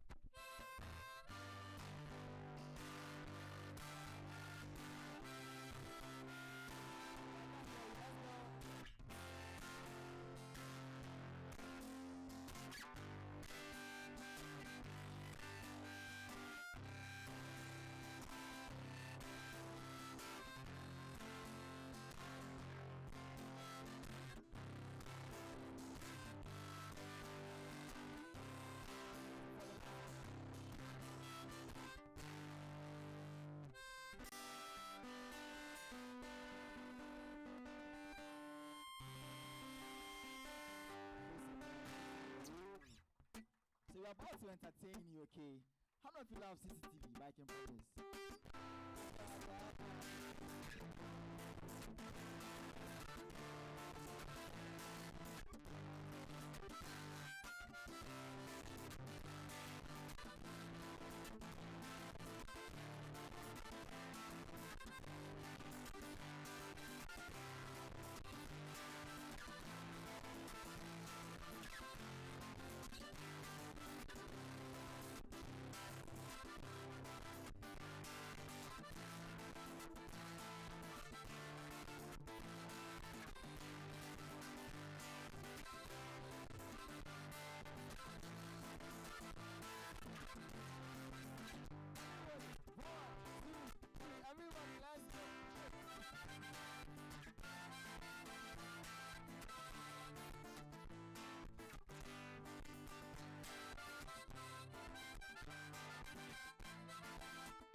our body small, okay? It's all good. It's all part of the exercise.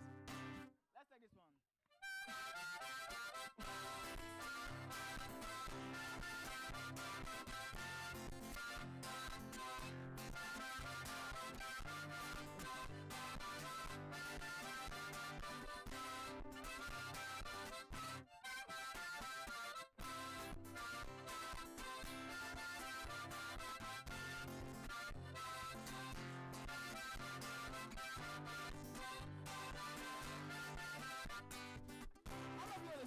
Listen, a 1, 2, 3. Go.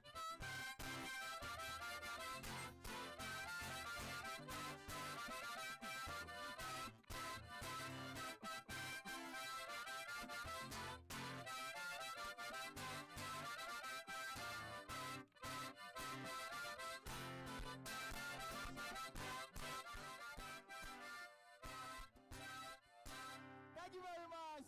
God bless you. Wow. Now that was fire.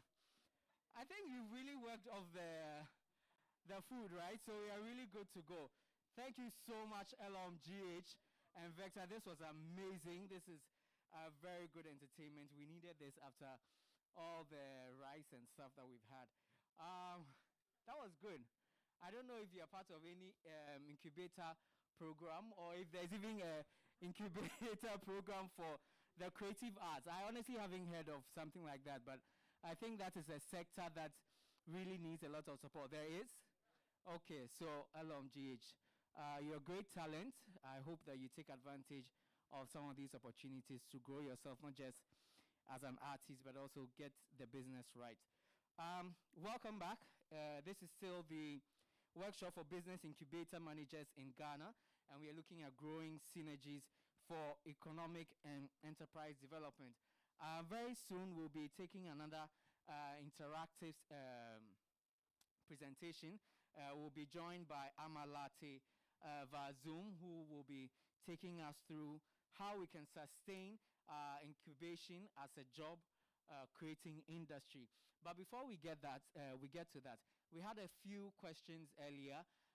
This is a good opportunity for us to go through some of the questions or either on tax or any of the things that we have heard of. Let's quickly do this, maybe 3 or 4, and then we can move on and also engage and interact with Amalate, who's standing by on Zoom. Any questions so far? I want to assume we are good and it's not just the food that is keeping us quiet. Okay, so quickly let me go back to our social media page and look at some of the questions. Earlier we had a lot coming in on GIPC, so maybe we'll quickly go through some of them. Okay. Technology, when you need speed, it slows down.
GIPC. What kind of, this person is asking what support they can get from us gathered here, the incubator managers. What kind of support can we offer to someone that is looking to go into the petroleum sector? This goes to all of us. Any takers? Okay. Microphone on that side, yes.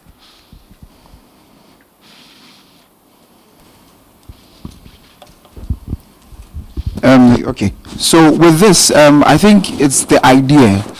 The business idea still stands. It doesn't matter the industry, right? So what the incubators too are there for is also networking like opportunities, or we connect you to the right sources to go and get your businesses started. It's not everything that we can do at the hub, but there are a few people that we also know in various sectors that can help you establish your business depending on the industry you're in. So with someone like that who is interested in petroleum, I think just go close to any nearby hub. If he's not able to get it for you, the Ghana House Network has a lot of network people around that can direct the person to who he or she is supposed to see. But it shouldn't just be that because a hub can't necessarily train you in petroleum, they can't connect you to the right sources. We don't have all the answers, but we know how to direct you to get the answers. So that tool is there. Okay, thank you. Yes. Simon wants to say something. Thanks. I can probably answer specifically on that. So MES has just partnered with iCode and IFC in Takrady, and we've done an accelerator specifically on oil and gas industry. So we're just completing that, but we'll probably do it again. So as Maurice says, you can go to any hub, and lots are sector agnostic, but for this specific question, there are accelerators, incubators out there that do cater for that. Okay, and just a follow up on that. The person stated that they are looking at partnering a foreign business. Is your program only focused at local businesses, or they can partner a foreign business? Both. I mean, we were looking at Ghanaian entrepreneurs locally, but that didn't mean to say that they can't partner with global firms as well. Okay. Say again?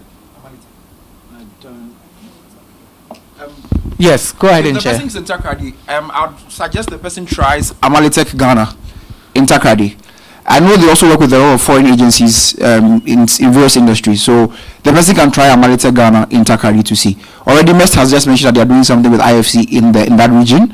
But if you want something more international, they should try Amalitech Ghana in that region. I think that would help. Okay, thank you very much. I think, Mr. Ashon Latte, you can also comment on that and then maybe touch on the other GIPC-focused questions.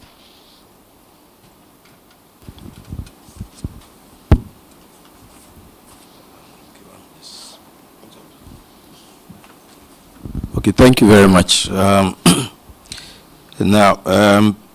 we have the Petroleum Commission, which regulates activities in the petroleum sector. But what I can say is that, first of all, his prospective foreign partner must incorporate a wholly owned subsidiary here, and then incorporate a joint venture, that is the wholly owned subsidiary, and the Ghanaian partner before they can go into business. This joint venture should also be registered with the GIPC, and the foreigner in this case will be required to bring in at least $200,000 as his equity capital. So that's what I can say. And then he can look forward to the incentives and benefits under the petroleum law as well as the GIPC law. Okay, thank you. There was also the question of, does the GIPC have any support mechanisms for startups and SMEs in Ghana? Yes, as I said in the morning, GIPC is there for both Ghanaian and non-Ghanaian businesses, and no business is too small for us. Our business development division will engage you and then direct you appropriately. If you will be best served under the National Board for Small Scale Industries, we will make the appropriate introductions. If you are looking for a partner, we will profile your project or your idea and then market this for you. So we do have some support, not fiscal or maybe financial support, direct financial support, but there are interventions that we can help you to take advantage of to be able to implement your project.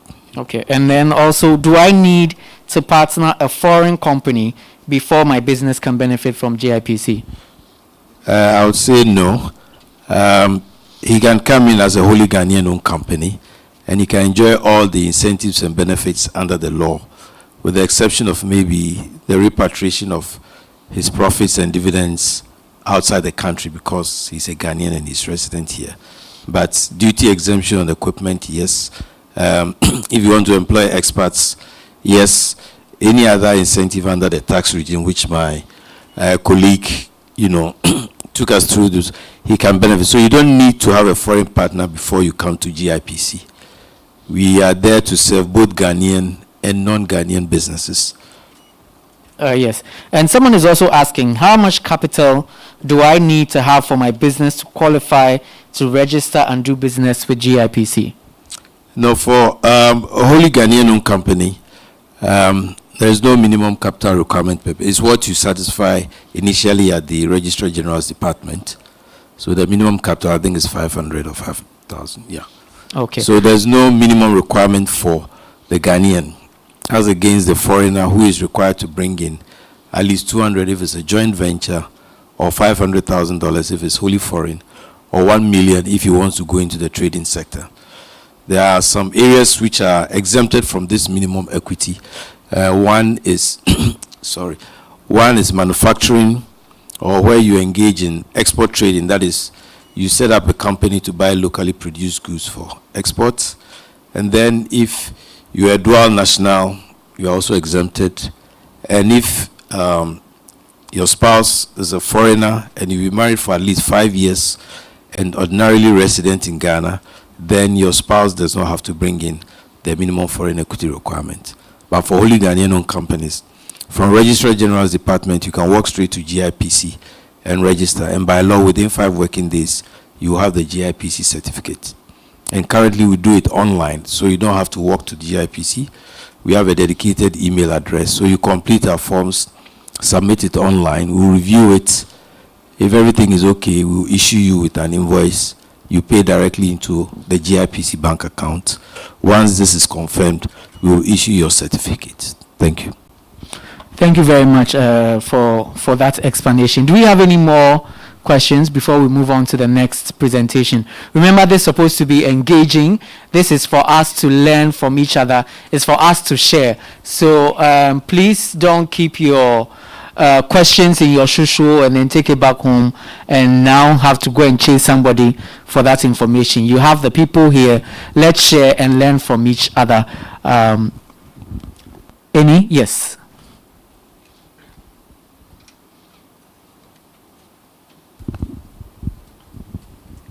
And very soon we'll be crossing over to join Amma on Zoom. Okay, yes, thank you very much. My question goes to is about the GRA registration. You made mention of startups that are coming up are entitled to enjoy a 5-year holiday after registration. The registration you talk about, is it the tax registering with the GRA, or when they register with the Registrar General's Department? Is that when the 5-year is starting, or? Okay, the 5-year is from the commencement of the business. So you may register with Registrar General, but may not commence the business immediately. But as and when you commence business, then you need to notify GRA, and the 5-year tax holiday will commence operation. Yes. Okay.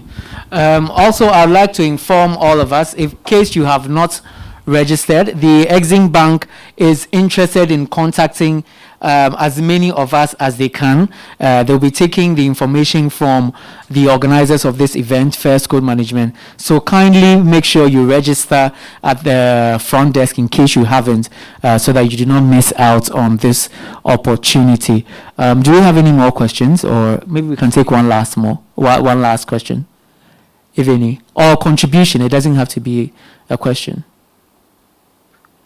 Okay, so I think we can move over to join Amma Latte on Zoom, who is a policy lead at Social Enterprise Ghana, and we're going to be looking at sustaining business incubation as a job-creating industry. Now, this is going to be very interactive, so she's going to ask us some questions, kindly respond so that she can share the information with us. Welcome, Amma. How are you doing? Thank you. I hope you can hear me, and I'm doing very well. Yes, we can hear you. So I think I'll hand over to you, and then you can work your magic. Excellent. Thank you, everyone. And it's a great pleasure to be here with you and to be talking about jobs, which is one of my favorite things to talk about. We have about 25 minutes together. And I thought that since everyone in the audience is a hub or is running a support program for businesses to help them grow, that this would probably be more effective if we did it as an interactive session. So I'm going to start off with some high-level numbers about job creation in Ghana. You're probably familiar with those numbers, but it's good to remind ourselves what the goal is and what when we say we want to contribute to job creation, how big is the gap and what does it look like? And then I have two big questions that I will pose. And for each of them, it would be good to get responses from the audience. And then I will share some reflections. So hopefully that will take us through the 25 minutes. And out of that, I hope will come opportunities for us to collaborate as we understand more about what each hub is doing in job creation. I know there are already some really great collaborations going on. So I'll jump right in with the numbers. I was hoping to share my screen, but I'm realizing I haven't set it up properly. So I will just jump into, I'll share with you what I have here without sharing the screen. So when we talk about job creation in Ghana, there's a gap every year of 300,000 jobs that need to be created.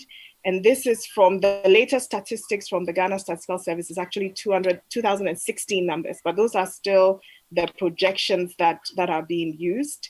And it's interesting when you look at those numbers and begin to break it down into demographics.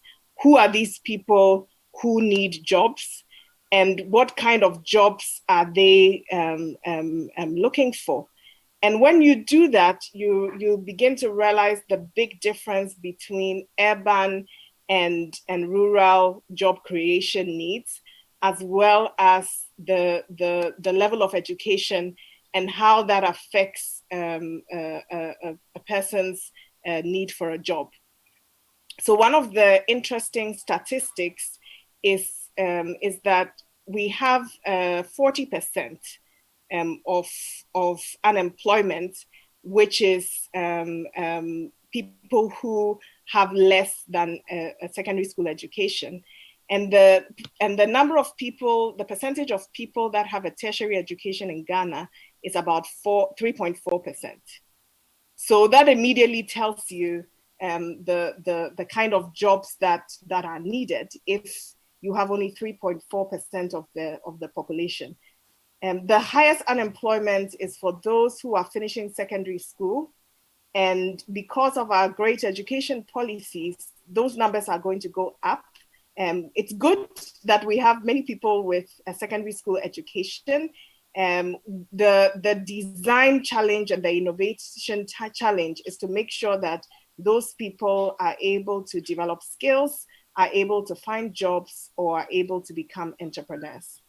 So at this point, I'm going to take a pause and pose a question to the audience. And the question is, so two parts of the question. How is your incubator helping to fill the job gap? And how can incubators help fill the job gap? The first part is what you're already doing, and the second part is what you think you should be doing or what you're not doing. So if the mic could go around and we could get 3 responses, that would be really good.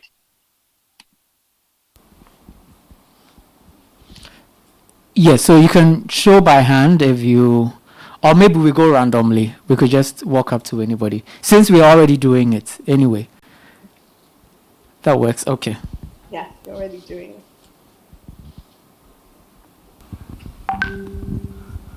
Hi, Emma. This is Simon from MEST. Good afternoon. So one of the things that we recognise, and this isn't supposed to be a MEST pitch either, but one of our new programs is called Pre-MEST. So it enables us to scale our impact and provide more opportunity. But it's not all about just training people. We find too often that there's a lot of training, but then what? Then what? Where are the jobs? How do we create the jobs? So we're also, part of our requirement with MasterCard Foundation is to actually create the jobs as well as provide the training for the jobs. So that can be in existing businesses, it can be with our corporate partners, but we also have to create new businesses, and within those new businesses, they have to take on the jobs as well. So hopefully, part of what we're doing now is recognizing that the need for jobs is great, but also we have to create the jobs as well. Okay, yes, let me come to you since he's far. Thank you. My name is Favor from iSpace Foundation. So apart from creating training programs for entrepreneurs who in turn hire entrepreneurs or young people with an entrepreneurial mindset, we also run a program called Code School. So with Code School, the aim is to train young people in tech development, mobile app development and website development. And then we give them access to internship. So they intern with these entrepreneurs in our community. And most of the time, we have 50% of them being retained by these startups in our community. So it's like a cycle of entrepreneurship training from tech to business development training also. Yes. All right. My name is Michael Roxen from Mind Builders Africa. And we are trying to bridge the gap to the government. We actually applied to the National Entrepreneurship Innovation Program, and then they gave us some workers, and then we trained them, and then selected a few markets, and then we also selected women from the market that these guys help them in their records keeping. So we try to bridge the gap, and it's an end-to-end program where they go to the market, help the market women in records keeping. At the end of the month, they prepare the accounts for them. So we are bridging the unemployment gap or creating job through the government agencies by giving us workers. I think when Mr. Franklin was speaking earlier on, he suggested or he said something about NEIP piloting the National Service Program, where if you apply, they try to sort you out with workers that you can also, the government pays them actually. So they work for us, but the government pays them. This is one of the ways that we try to bridge the gap for the unemployment. Thank you. Thank you very much for those responses. Amma. Thank you for sharing, and all the things that you shared are spot on. The gentleman from West talked about the need to create jobs, but also to prepare people. So you're talking about the demand for jobs, the job must exist, and the supply of jobs. And many times in incubation, we're working with early stage companies. And they come in incubation, we mostly focus on organizations that have potential for high growth, organizations that have potential to employ lots of people. But we also know that in that group, there's a lot of risk. We work in a market that has many structural challenges, many challenges with infrastructure, with financing, etc. And so what I would like to propose is that whilst we focus on those companies that could turn into a pay stack, that could scale, become very large, we may also need to look at what I call the bread and butter businesses. These are companies that are going to remain small businesses. They are community-based companies that are going to employ the entrepreneur themselves and maybe a maximum of 10 people. And the question is, where does incubation come in? Is it possible to help a young person who is not looking to build a national or regional brand? Is it possible to help that young person establish a business and hire 5, 6, 7 additional people and create a job for themselves that is sustainable, give them skills to be able to innovate in a competitive and challenging environment, even if that business is not planning to grow. And if that business is not planning to grow very large, it may need to relook at who would finance that business. It may mean that they need to bootstrap, they need to really manage their cash flow effectively, learn how to work with debt, etc. And so it may need a little bit of tweaking in the program if this business is not planning to scale rapidly. And then you have the other side of the equation that is skills training.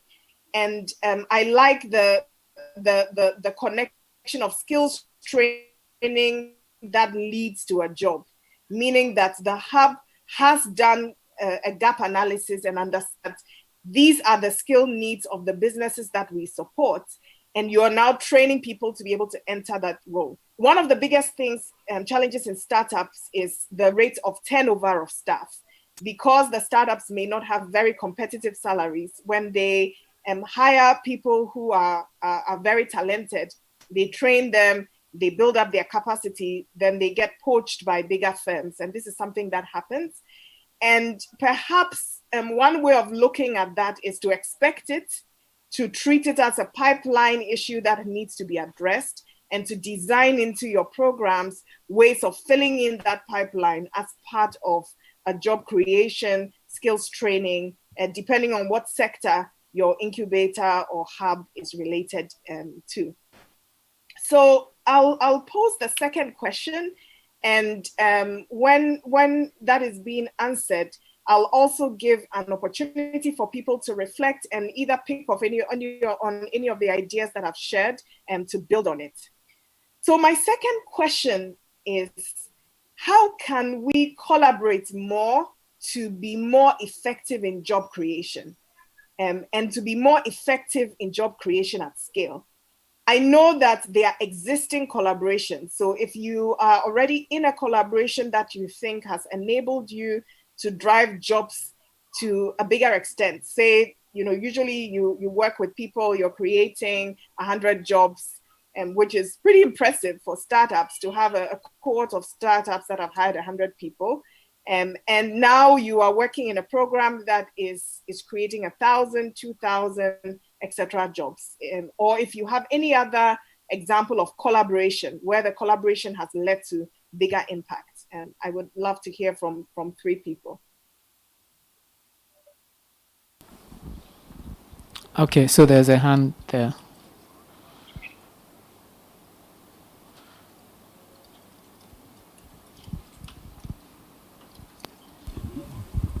Yeah, thank you. I'll tackle this 2 ways. One, what has worked and what could work as well. My name is Maurice Kumase Hive. I think it's a bit of what Simon and Favor earlier mentioned. We equally have a program where we actually do a needs assessment in the community first to figure out which companies are looking for skills in various areas. And then we do a training, or usually we have a pool of people we're already training in certain areas. And then once that's ready, we ask them to go and do internship in these areas. And usually it's paid internship that we pay for the people to be working. And then after that, if their work meets the criteria of the employer, then they are retained. And so that's one way that we have recognized that works. And we've been doing that for the past 3 years. And I think the numbers range between 200 to 270 the last I checked, which is 2020. So I think that's quite impressive. One of the ways we are trying to scale it up now is that we're also trying to encourage entrepreneurship, in the sense that a lot of entrepreneurs that start the businesses of trying to compete with bigger brands. And usually in our part of the world, they tend to have issues competing because they don't have the money, they don't have the resources to compete. So what we are doing now is that once you have an idea that we think a bigger company can utilize, or maybe a bigger company is not seeing in that direction to, improve their processes, we then connect the 2 of you together. It is possible for them to absorb you and then cause you to be like a franchise or whatever it is that of their business, and then you can as well employ more people in their name. So your business idea then is absorbed by this company who pays you bigger bucks and gives you an opportunity to employ more people. So these are the two things that we are looking at doing. We're already doing one, the other one we are trying to do it now. So those are the two things. Thank you. Thank you, Maurice. Do we have more? Yes. There. Yeah, so I'm Simeon from Developers Academy. One of the things that we have identified over there since last year has been that there is a gap between the rural youth and then the urban youth. And most of these people in the rural areas find it difficult to actually access some of these services or some of these skills from the regional capitals, or because they can't afford the transportations and other accommodations as well. So having done that, we've decided to actually have what we call a satellite hubs that is closer to the people and will be able to assess their needs and then provide those particular supports to them as well. So we've realized that since January, the support and the skills of these young people in these rural areas have actually increased. And most of these people are becoming so sustainable to actually run their business effectively, rather than waiting to actually queue and get to Accra and other parts of the country as a regional capital to actually do that. So I realized over the period, most of the hubs have so much centered around the greater Accra and have so much doing well, but we are creating a lot of, delay of actually skills that has to be tapped from these rural areas. And trust me, there are great potentials in these rural areas. And when we can focus our energy on that part and then give them that human resource capacity building, they'll be able to catch up with those in the city as well. Thank you. Thank you very much. Yes, the lady in front. It seems this side is very quiet. We may have to bring the microphone there, but yes, you can go. Okay, so another area that we, the business resource centers, are also looking at to generate employment in our area is that, for instance, we study the large organization. Let me take MTN Ghana, for example.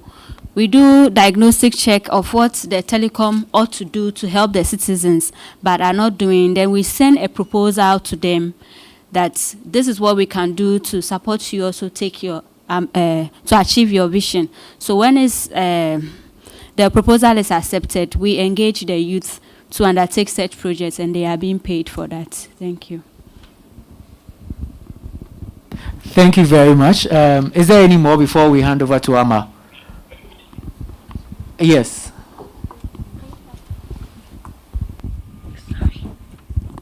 Okay, thank you very much. My name is Mohamed Awal from Noni Hub. Yes, I think the question she posed has to do with how we, the hubs, could collaborate to create more jobs, to serve these gaps that are opened. If you look at most of the NGOs that are operating around our communities, you realize that they have a goal that they wish to impart into the people around which they are operating. Now, the hubs, what we can do is that you need to study these organizational goals they have and see how we will be able to draw programs that will channel its benefit towards achieving those goals that they wish to achieve for our communities. For instance, if you look at Plan International Ghana, Plan International Ghana is trying to eradicate issues of female or girls sitting in the house and then not doing anything. So if you are a hub and then you are close to this organization, you can look at what goal is it that they wish to achieve on these ladies. What kind of skills do they want to impact on these ladies? Then you can draw a program towards that to enable them achieve that goal. Achieving that goal for them is a way of you also impacting your capacity to the community you are living in. I think doing this would help create more jobs and then also reduce some of the social vices that our community personnel or our community people are going through. Thank you. Okay, thank you very much. Amma, I guess you can take over now. Thank you for all those great ideas. And you are all exactly in the right direction and doing the same things. Let me sort of summarize by sharing a few things. Each of the hubs that shared is one small entity. We're talking about 300,000 jobs. And some of the ideas that were shared included collaborations with larger companies like telecom companies. Now imagine that the Ghana Hub Network or various hubs in its network have put together various material for training both people who want to provide jobs and job seekers, and that MTN has given it a 0 rating so that across the country, young people can access those resources without accessing data. That's a collaboration that could lead to exponential growth, because one of the biggest barriers to young people accessing virtual programs is the cost of data. Imagine that this job analysis that has been done by one single hub, that all the hubs collaborated and took a sector focus in job analysis and collaborated with both bigger companies with the whole value chain of a particular sector to identify the real job needs and be able to deliver in a year or 3 years, not 100 jobs, but 10,000 jobs, to actually fill the job needs of a sector where the lack of skilled labor is a gap in growth. Imagine that rather than being smaller collaborating partners for bigger organizations that have raised significant money, that the hub network, because of the sheer numbers that it brings together, is able to develop, because of the research it has also done, comprehensive programs that complement what government is doing and lead to significant funding that is coming through the private sector, that is you, to the range of $100 million, $200 million, etc. That is the power of collaboration. I work in the, I sort of work in between the NGO and private sector. And in the NGO world, we know how to do collaborations very well. We form global collaborations and give them fancy names, hire consulting companies to do research. We have team members who are situated in Brussels, in all the key places where funding decisions are made, who are both lobbying and also contributing to program design to ensure that the sectors that we work in are funded. Of course, once the funding is released, there's probably going to be a competitive process. But there's a lot of work that we put in up to that point to lobby and to push for funding in specific sectors. One program that is already been approved is a $200 million Ghana Jobs and Skills project. It's a World Bank funded project that is going to be implemented by a number of partners, many of whom I could see from the program participated in this training. Now, my question is, does the Ghana Hub Network or your individual hubs, have you studied this project and have a strategy on how to partner? Are you building the relationships that could result in comprehensive programs that build on your past experience and enable you to have exponential growth? You may have been doing that already, but this is an opportunity. It's a local sort of funding because the implementing partners are our national government. The Ministry of Finance is the key implementing partner, and there are a number of agencies who are going to be part of the implementation. But beyond that, the reality is that capital in our country does not live in huge buckets yet. We're getting there, but currently it's in smaller buckets. And being able to build the ability to mobilize large amounts of money requires collaboration, so that as individual entities, though the hubs may be small, as a collective entity, when you take the 200 jobs that were created through HoNode and 100 that were created through iSpace and the 1,000 that were created through MEST, and you put it all together, suddenly it becomes a really, really big project that can have exponential impact and begin to be funded not in the millions, but in the hundreds of millions to drive sustainable change. So those are the ideas that I would share for collaboration. I also hope from the sharing that happened, and I know that you continue to share, that you've identified some people who are doing something that you may not have done, and you can tap into those networks to be able to learn, to be able to build collaborations locally first, and then to scale that up to international collaborations. There's quite a lot of information you can find on the Ghana Jobs and Skills Project. There's it's not a feasibility, there's an appraisal document that's available online. There are contact information, people that you can connect to. That is if you aren't already plugged into the process for feasibility for that project. And I'll wrap up now, but I'll open up for a final round of questions or contributions. So now no specific questions, just taking general questions and feedback.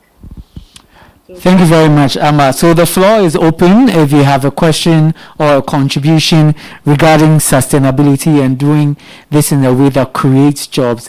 I think we can all share. And don't remember, sharing is also a way of promoting yourselves. So as hub managers, we are trying to help startups to grow themselves and to promote themselves. Therefore, we should also be able to exhibit some of these things and do it when we have the opportunity. So if you have a question or a contribution on this topic, kindly take the microphone and share.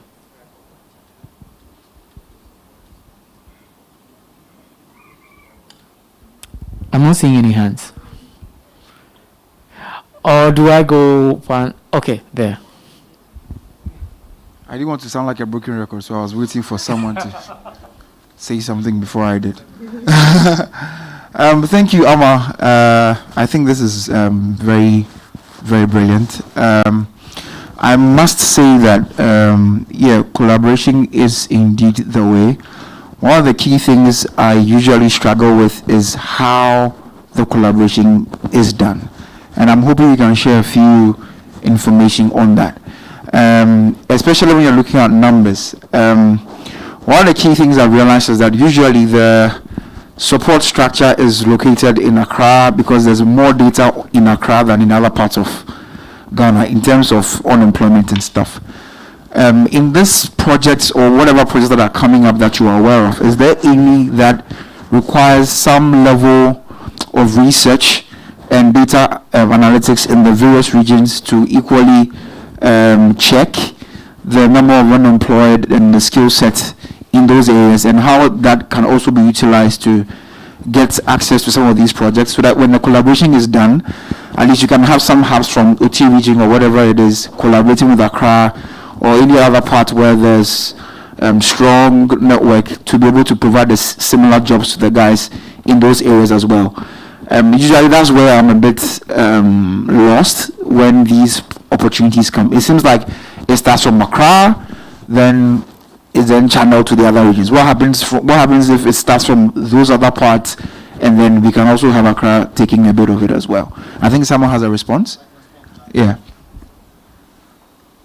So Simon is responding to that. So this is like the Simon and the Maurice show. So that's definitely one thing we've recognized as well. So as of today, so a few months ago, we did, MES did a northern tour, and we went to see many of you in this room. Tomorrow we're going to see more. Let's see Simeon today. But too much of it is Accra. And it's about what we do in Accra and then superimposing it onto Boga, Kumasi. So as of today, we spoke with the hubs, and we're funding research to be done in each of like Northeast, Southwest with the hubs, training them how to research in the first place, but also find out what are the jobs where are the gaps, what's the supply, what's the demand, how we can improve on that. And based on that, then we'll be designing bespoke programming, not from Accra, but in the actual regions, for the next 3 years as part of our new programming to get messed out of Accra. Okay, thank you very much for that. Yes. I answer that. So for any collaborations thrive on two things: transparency, trust, and shared goals. In every collaboration, you may have organizations of different sizes. So for example, MEST is an international organization, and it has a strong backer, and it also has a long history. It's one of the early movers. And so that would position MEST in a place to play a coordinating role easily because they would have a strong balance sheet, etc. You would have some hubs that have been set up in the last 2 years, for example. They would not come with the same muscle. For the collaboration to work, everybody needs to come to the table as an equal to agree on a shared goal, to say this is the goal that we have. And if research is part of the goal, then of course, there may be one entity that can afford to pay for the research, but everybody contributes what they can to the research. At the end of the research, when the results of the research is in and a program is being designed, everybody who joined the collaboration is part of that design process. The best ideas can come from the most unlikely places. So the spirit of collaboration needs to be part of the engagement right from the beginning, meaning that you formally set up the collaboration and it has a goal. The goal may be we want to understand unemployment and be able to raise $100 million to bring into the ecosystem. Now, the different organizations in the collaboration will have different capacities. And in the end, if you succeed, who does what is determined by their capacity and their ability to execute. That is why transparency. Hubs network.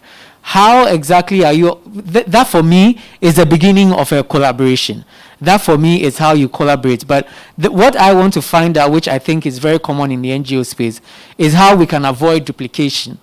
Because I know most hubs are targeting startups, and usually we are either going into the IT space or we are going into or something. Usually we are all doing the same thing.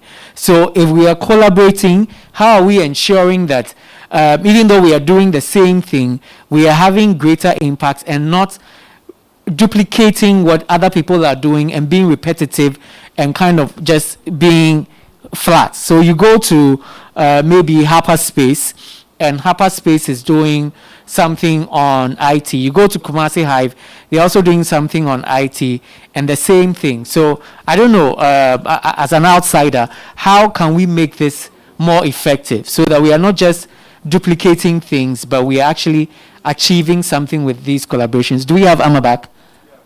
Okay, so we can talk about that later. But Amma, what I was asking was the issue of duplication, especially in the NGO space. There's massive collaboration, but everybody is doing the same thing, and sometimes it seems they're all trying to do it individually. So maybe you can touch on that and then also continue from where you left off. Where I left off, I talked about trust, transparency, different roles. There are set ways of formalizing these collaborations. So for example, most collaborations will have an MOU. They would meet and decide on a broad shared goal. And that shared goal will come out of their understanding of the impact they want to have, the needs in the sector, etc., which will coalesce into a shared goal, timeline, and a collaboration. No. How can the banks be more than banks? And in the ecosystem of entrepreneurship, financing and funding comes in so many different ways. But sometimes we see it as just your account being given an overdraft, a term loan, or cash being handed to you. So anything that the bank provides that doesn't come in the form of cash is not seen as funding. And I haven't done this work of working with SMEs for more than 10 years in banking. I always say that of SMEs, whether it's for survival, as someone was saying, or for growth, has never been funding. And I know mostly when I say this, I have to kind of sneak out of the room before someone, and that's what I believe. And if you give me a whole day, I can give you hundreds and thousands of reasons why I'm saying that. So I'm just twisting this topic to say, I'll touch on SME financing and funding arrangements. How are banks leveraging on their ecosystems to facilitate that for startups? Because there are lots and lots in the banking ecosystem, but our clients, who normally are the SMEs, do not take advantage of that. So the moment I meet any startup, no matter what I say, no matter the experience I have, if the conversation doesn't end up in how much can you give me and how can I get money from you, the ears are blocked. Nobody listens to me. And I normally will tell people, you might be the doctor, but I am the pathologist. I have seen things and I can tell you where you're going and where the area you think nobody has been there, the mistakes I can actually preempt so that we solve that, but no one listens. It's more on, if you are not putting money in my pocket, then there's a problem. When it comes to funding arrangements available, I know there are a lot as incubator managers and heads, you know this. But since I'm here for that reason, I'll touch on some. There are 7 different ways that I know.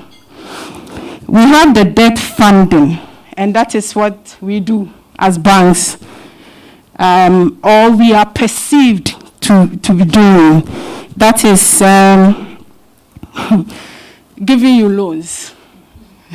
Basically, that's debt funding. Money lenders and all those financial institutions, and sometimes some form of investors. This tend to be process tend to be quite rigorous, and it's because the money I'm giving you is not mine. And so I really have to make sure I have dual responsibility. Deposit taking and sometimes now you go into organizations, and that's what gives me confidence in this country, that the entrepreneurial spirit in the country is really growing. Everybody is trying to do something. We are moving from the era where I had to be a doctor, a banker, a lawyer, an engineer, or else I don't have life. People come out straight from the university. There will be national service in organizations as I work, and they have established businesses for the past 3. So this is also another very good. We'll get into the details. It's more detailed than this, but the basic one, trading equity for capital. When you get some of these private equity firms into your business, even as a startup, you just don't get funding. But being accountable to someone is also very good in growing your business and taking you to places where you've not thought of. And also challenging you to move from your comfort zone. And for me, that is what's actually turned most businesses that we see and we envy. So when you have someone who has the industrial knowledge, who is ready to invest in it, and who is to hold you accountable, I think is also very important than the person who will just give you the loan and is just interested in how much are you going to pay me at the end of the month. So it's one area that I know we have a lot of private equity firms in Ghana. I don't know how we take advantage of them. And I believe as incubator managers, it's very, very important that you have as part of your ecosystem some venture capital, some private equity firms who are interested in that goal or in that objective that you want to create in your hub. The angel investor will be the individual version of the private equity, basically that. So as the name symbolizes, it's an angel to you. The person sees the value in what you want to create, believes in the future, and takes a chance on you. But any anything that anyone invests in will not let you go alone. So if you have an angel investor who just gives you money and step off, it is not enough. Like I said, accountability really changes a lot. Convertible debt is when a startup or a business borrows money from an investor with a future intention of converting to equity. Normally, I would tell people that I would advise this, that eventually, this is a courting situation. You end up marrying the person. So make sure that before you take the money, it's somebody you are compatible with. Compatible means he believes in the values that you have created and the business that you've given birth to. And it's not someone that eventually will come and say, you know what, let's sell it off because I don't think this is going anywhere. This is something that you pay a lot of attention, but not just rushing to taking the money, knowing that I'm not paying any interest, I'm not paying anything now. But in the next 2 years or 3 years, I am going to give him part of my shares. The moment you give the shares, the person has control. So compatibility, shared value, shared mission is very important. And then there's the crowdfunding for those who are into social entrepreneurship, NGOs, and they want to impact, not in a profit manner, but impact the community. For me, if you want to set up an NGO, look out for the common goal, the social interventions that we want to do as a country or in the world, and then take one, and then you will get some source of funding without you struggling that much. And last but not the least is the government funding. We've heard a lot about the National Entrepreneurship and Innovation Plan, so I don't want to talk much about it. And for me, with this and in partnerships, which I have seen with some DFIs, I've seen that the government is making a lot of intervention into entrepreneurial development, helping entrepreneurs, startups, and then ensuring that we create more in the country. So as I said, we have 7, that's from my side, different ways of funding a startup, MSME, middle, matured growth. But if we have 7, why do we continue saying that access to funding is the number 1 problem of a startup or of the SME? I might say that the banks, and I can talk about Stanbic Bank, there's nothing like Ghana is short of money to give to SMEs. So there's capital. There's money to give out. But like I said, there are a lot of things that makes it difficult for people to access this. And the number 1, and which I consider as one of the main reasons and one of the challenges, is the readiness of that startup or the readiness of the SME. Like I said, whether you are a bank, a private investor, an angel investor, whatever you give out, you want to get it back. It might not be in the way of you getting interest, you getting the monies back or anything, but even impact. You want to see that whatever you gave out has made an impact, is giving a return. Sometimes the money will come from your pocket, but in effect, it's something you work hard for and you want to get it back in a way. It means that the person you are giving it to and the business you are investing in, you want to be very clear that this is viable, this is sustainable, and the one who is managing it has the efficiency and the acumen to run that business. And mostly, what kind of values does a person have? Some of these things, we don't use words. You don't say, don't worry, I will do everything, I have the passion, I will show you how aggressive I am. Some of these things you ask using, show me, what's the track record? So we tend to say the banks have a very rigorous process, or banks do not finance startups. In my career, I have dealt with a couple of startups. but the fundamentals were there. There was a buyer who was ready. There was a product that had to be delivered. And then we had a complete ring fencing arrangement for the money that was going out. This person had not done the job before, but with these pillars, the bank becomes a responsible lender. Because I'm a bank, but I don't need to take someone's money and just give it out because I want to make returns on it. It's how responsible, what are the checks and balances you've put in. I have seen that there are a lot of constraints in the system.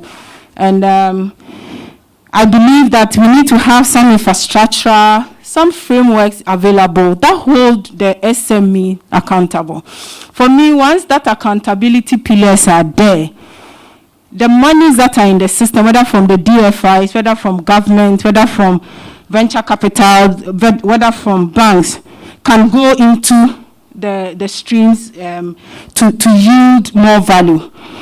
We are a country that don't have something as simple as address system. I think I have to take this. As address system. And when we are giving a loan and I don't even know where the person lives, or something that in future, so a credit scoring system. We have CBR, Credit Reference Bureau. But how many? What are the consequences for someone who has taken facility and is not paying? Apart from the bank saying, I won't give you a loan again. He can go to a friend, he can go to a money lender, he can go to another private equity, and then there has to be some consequence. So I believe once we have pillars that help hold the SMEs accountable, the capital and the funds in the system will start flowing. So I put some of these hindrances that makes it difficult for the SMEs to access these 7 funding sources. As one, lack of structures that hold them accountable, as I've said. And then the perception that a bank can only give me loans or an investor can only give me cash. The fact that in the investors ecosystem, so for instance, if I take Nestle needs some raw materials to manufacture the things that they are manufacturing. How would you as a startup approach Nestle that this and this is what I can do? I have a small farm. If you help me to make sure that this farm is done, every product that comes out of, produce that comes from out of this farm will come to you. And the common sector or the common goal here will be there is a place where the person is coming from. Hence, I love the incubator process. And we have nurtured, we have taken you through investor readiness. We have seen the farm, we've seen the academic qualification. We know that he can do this. So there's a contract as in intent that once this produce is ready, Nestle will take it. And this is leveraging on the ecosystem and partners that we have to create value for the SMEs. And when I say the banks can do that, is because we have the corporate, we have relationship with them already.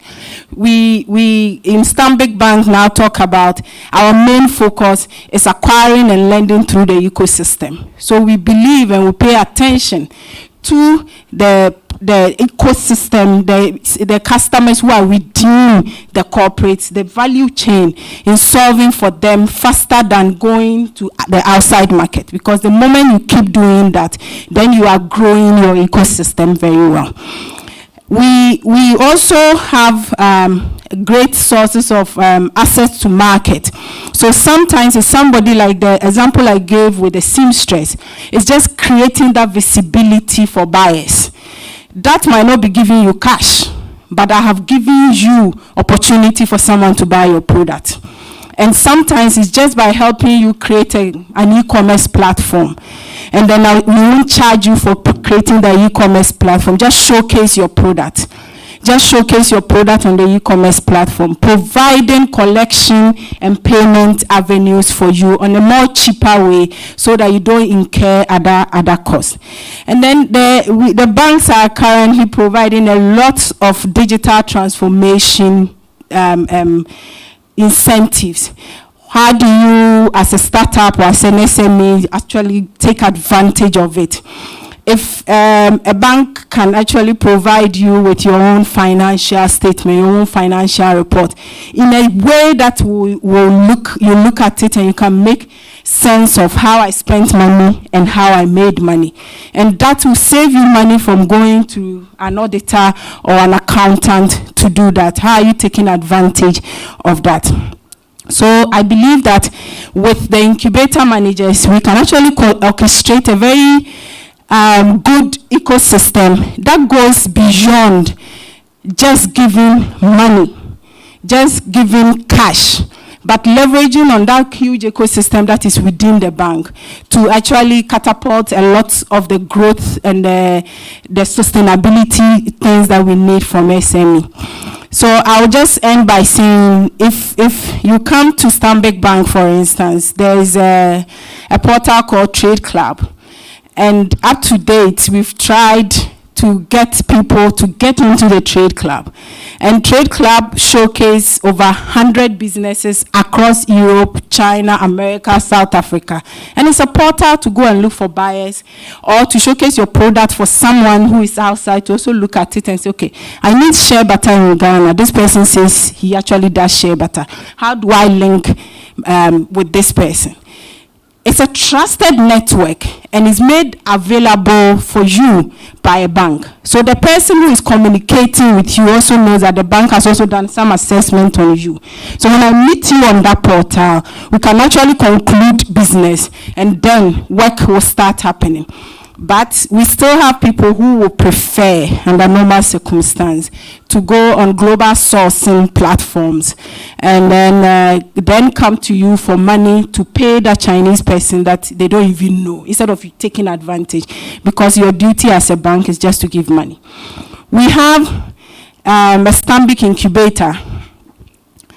It has a very good, we've given the space to work. We use the space to make entrepreneurs ready to talk about the things you need to prepare, the bookkeeping and all those things. We get into partnership with fintechs to ensure that they provide the means for you to be ready. I believe if we start taking advantage of these things, we will realize that it's not just cash I need, but these things are also propelling my business. And then also the wealth of advice that sits within the bank. When you take your business plan to a bank or your bank, and your bank cannot take you through and understand and ask you the serious questions you've not thought of. And the first thing is that I will help you with money for this. I think you should run away. The best thing is the banker is the one that has to ask you the 25-year kind of question, because there's also some risks already that the banks are noted to think about. So the what ifs must be, I ask my customers 10 what ifs, and by the time I get to 5, they'll tell you they will come back, because you might have not thought of the other what ifs. So as I'll conclude and ask for any questions, there are a lot of funding sources. There are capital in the system. The banks can be more than banks. We have a larger ecosystem that we are changing and ready to orchestrate to help to ensure that the entrepreneurial development community grows. I believe that we can all take advantage of that and ensure we improve ourselves. Thank you. Thank you very much. I believe the applause can be louder. And yes, if we have any questions, I know our time is up. We are itching to leave, but let's use the next 10 to 15 minutes to beautifully wrap up on this so that we leave here better informed. Do we have any questions for Pearl? Okay, from this side, here.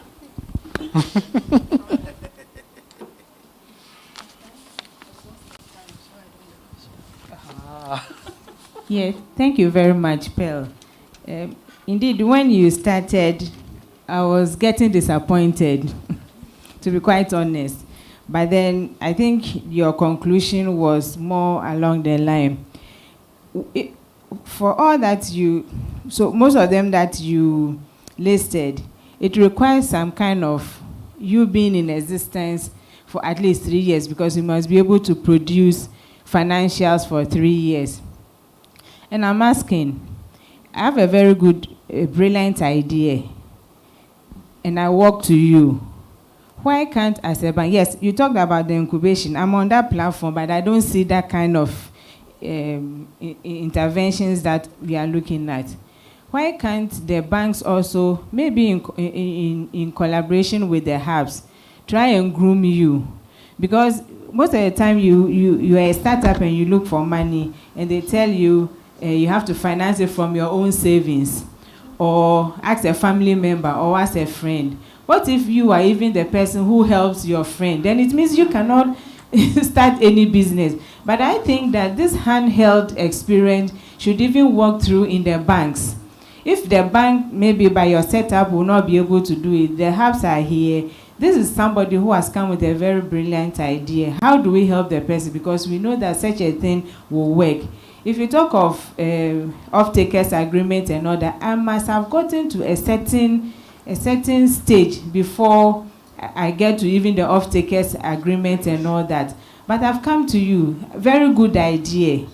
How do I start? And that's why the private sector is not growing as much as you say. Indeed, you said it's not money. It's not only about financing, but hold the hand, walk the person through. But if I come to you and say, no, this we cannot bring financials, I cannot bring it, then it dies. The person might step out and go to other lending institutions, which is going to charge maybe 5% a month. And within 3 months, the business is done because you cannot pay for even the interest and pay for the principal. So I think that the bank should now also go, maybe also be that innovative in helping, because the young ones are there, so many ideas. I mean, when I step in here, I can see that there are a lot of young people here, and look at what they are doing now. And there are a lot more outside who are also itching to do something. Well, it comes to you, I think it's money I need initially, but it might not be so. So why can't the bank work with advisory services and all that? Thank you. Okay. Let's take 2 more, and then you can. Quick one. Okay, go ahead. So I think that's what I was touching on, being more than a bank. And because I said banks are noted to be deposit takers and lenders. So being more than a bank is taking the inhibitions, what makes it difficult for us to give that money to you, preparing the person, making sure that we've covered the root cause, just so that we'll be able to now be able to provide the lending. Because I think you will bear with me, ideas is not every idea that will turn out to be what you want it to be. And like I said, by the time you think of that idea, you think it's a new idea, someone is already in the market. And those restrictions and those heavy things, you've not thought of it. So for instance, if you have a bigger muscle who is already doing something that you are now going to start, how are you going to get the clients to your side? And somebody had already put money in your business, and you are supposed to pay interest. However, our incubator was set up with just that in mind. So when you look at Stanbic Incubator, it's not a profit making. We actually spend money on the incubator by not expecting to get any money back, so that they can create that investor readiness in that incubator.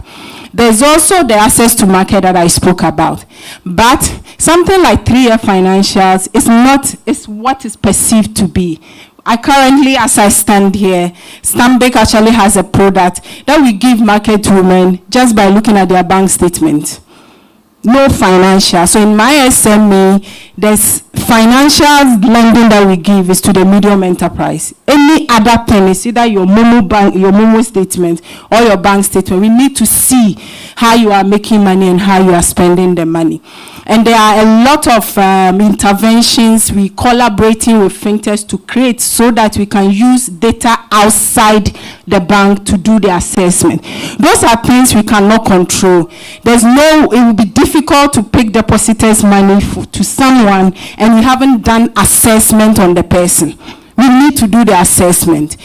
unless the banks, as we working on now, to get into partnership with other sourcing and other funding agencies who want to just let the bank do the assessment for them, or then bring customers into their incubator or into their banking community for them to give money. But for someone, I had to be a responsible lender, and certain things had to be done.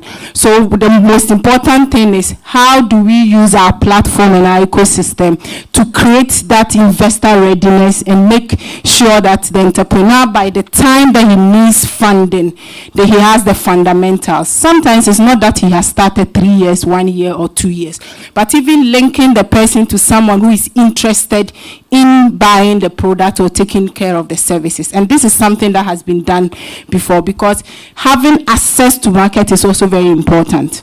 Knowing who is going to buy is also very important. The person in Tamale who is doing the share and packing it in sacks, if the person can be linked to the other one who is manufacturing and exporting it outside, it will be very important for that person. So how can the bank bring those two together and facilitate and orchestrate that work to be done? So for me, that's the one thing that we can do. But as for doing the right, responsible lending, we need to, hence I put the responsibility also on the entrepreneur to be ready. Thank you very much, Pearl. Let's take the gentleman in brown, and then we'll move to Morris. All right. Mrs. Nkrumah, thank you so much. I would like to know, on your trade platforms, is there any fee you need to pay before you get on board? The Trade Club platform, you don't need to pay a fee. However, because it's a trusted network, you need to be a bank customer, and then we need to actually do some form of assessment. So it comes with questionnaire and other thing, because you are linking you to another person who is trusting the fact that the platform is using a Standard Bank's platform. So we just have to make sure that who we are bringing on board is someone we can trust. So we don't pay anything. Okay, Morris. Yeah, I'm sure people are hating me by now. Please forgive me. So just two quick ones. I didn't like what you said about structure, putting structure in place and ensuring that the SMEs see that it's not just about the money the bank gives them, but there's more options that are there. Are you ready for dialogue with organizations like the Ghana House Network? Because the reason I'm saying that is because Ghana House Network has a lot of SMEs under them. The individual house you are seeing has numerous of startups that are working within, and they also do due assessment with the startups to ensure that their business see the light of day. However, we don't have the information you have on what you offer the SMEs, right? So when we go, we tell them, okay, go to this bank or go to that bank, or based on the relationship we have with a particular bank, they go, and whatever feedback they get, that's what they bring back. So it's not necessarily an alleged thing. It's actually what is happening in certain areas. It might not necessarily happening in your bank, but it's something that is real. So are you ready for dialogue so that this myths and whatever that has to be cleared will be cleared? And then when we are communicating with our SMEs, we know exactly what to tell them. We are already giving the thing you are saying in your SB incubator. We are doing all of these other things. But one other key factor is actually the money. Because running an incubator also demands cash. Some of the, I work in the tech space and the maker space. So people, some of the startups I have do a lot of handheld stuff. They have to build, prototype, and all of these other things. And it needs money to do that. Some of them, that can make money. But then the bank is not ready to listen because it's going to take some time before they do A, B, C, and D. And then you have some other bank or investor from South Africa coming, and the next time you realize they're in South Africa doing their business, they're no more in Ghana. Do you understand? Meanwhile, we can harness the same thing in here. So, first question, are you ready for dialogue? That's the first thing I'm asking, to ensure that we can have a proper understanding. And then number two, with the trade cloud platforms that you mentioned, is it public? Is it public? The trade, is it trade cloud? Am I mistaken? Club. Is it public? And how do we get access to that? Thank you. So, ready for dialogue, yes. Like I said, as Amma also mentioned, collaboration. We consider the incubator hubs, incubator spaces as part of our growing ecosystem.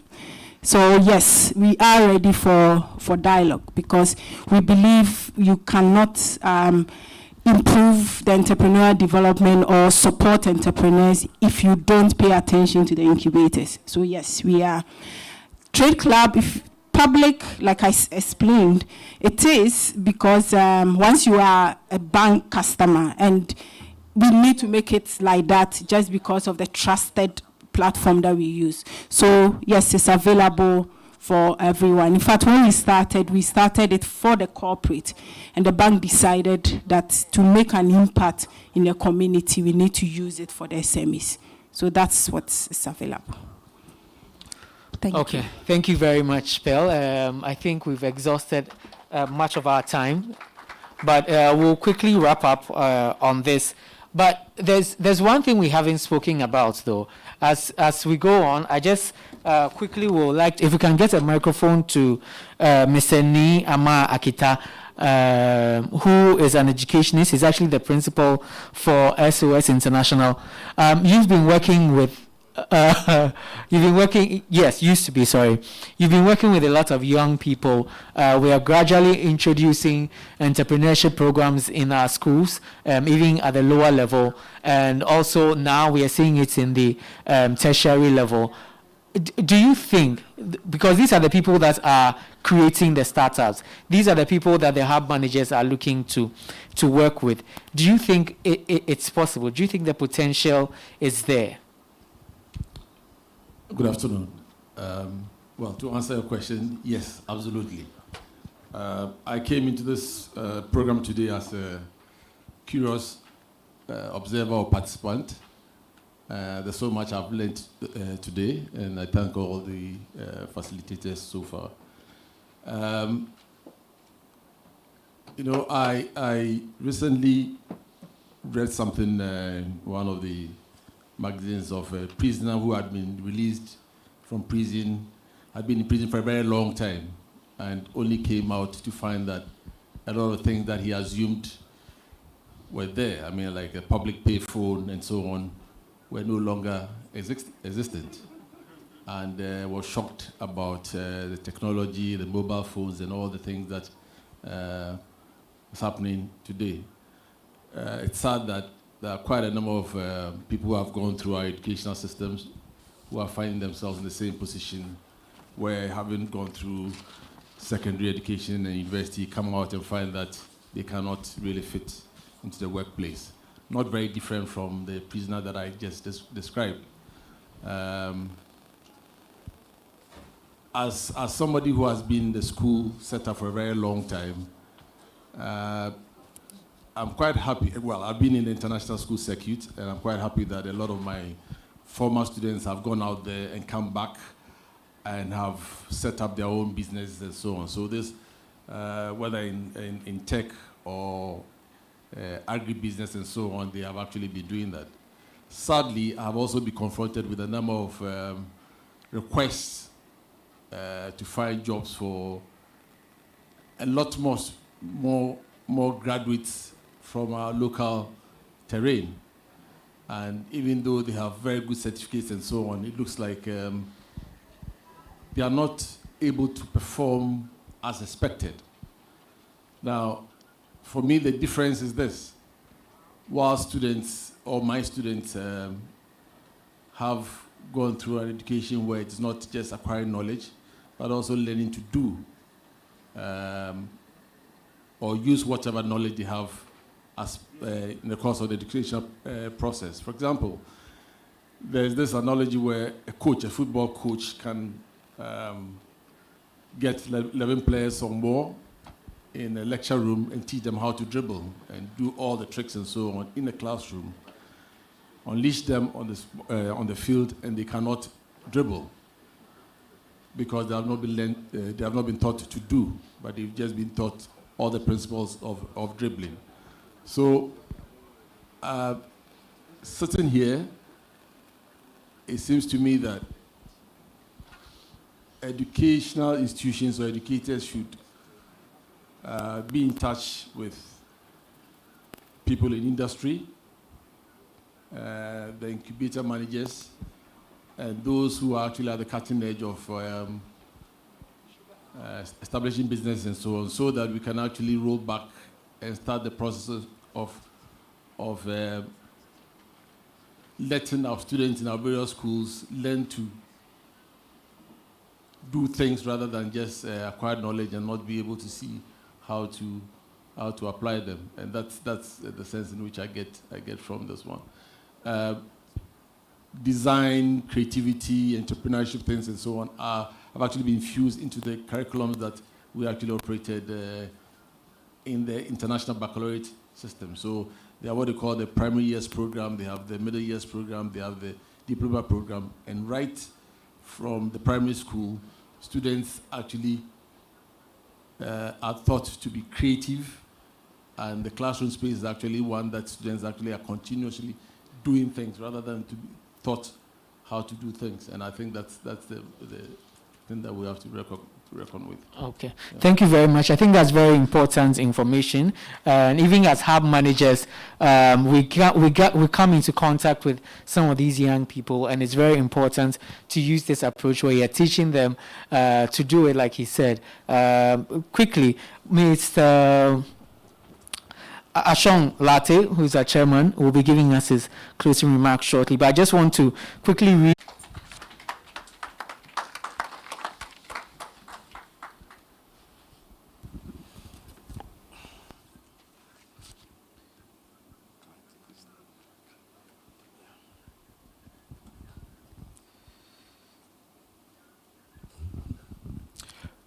Good afternoon, everyone. And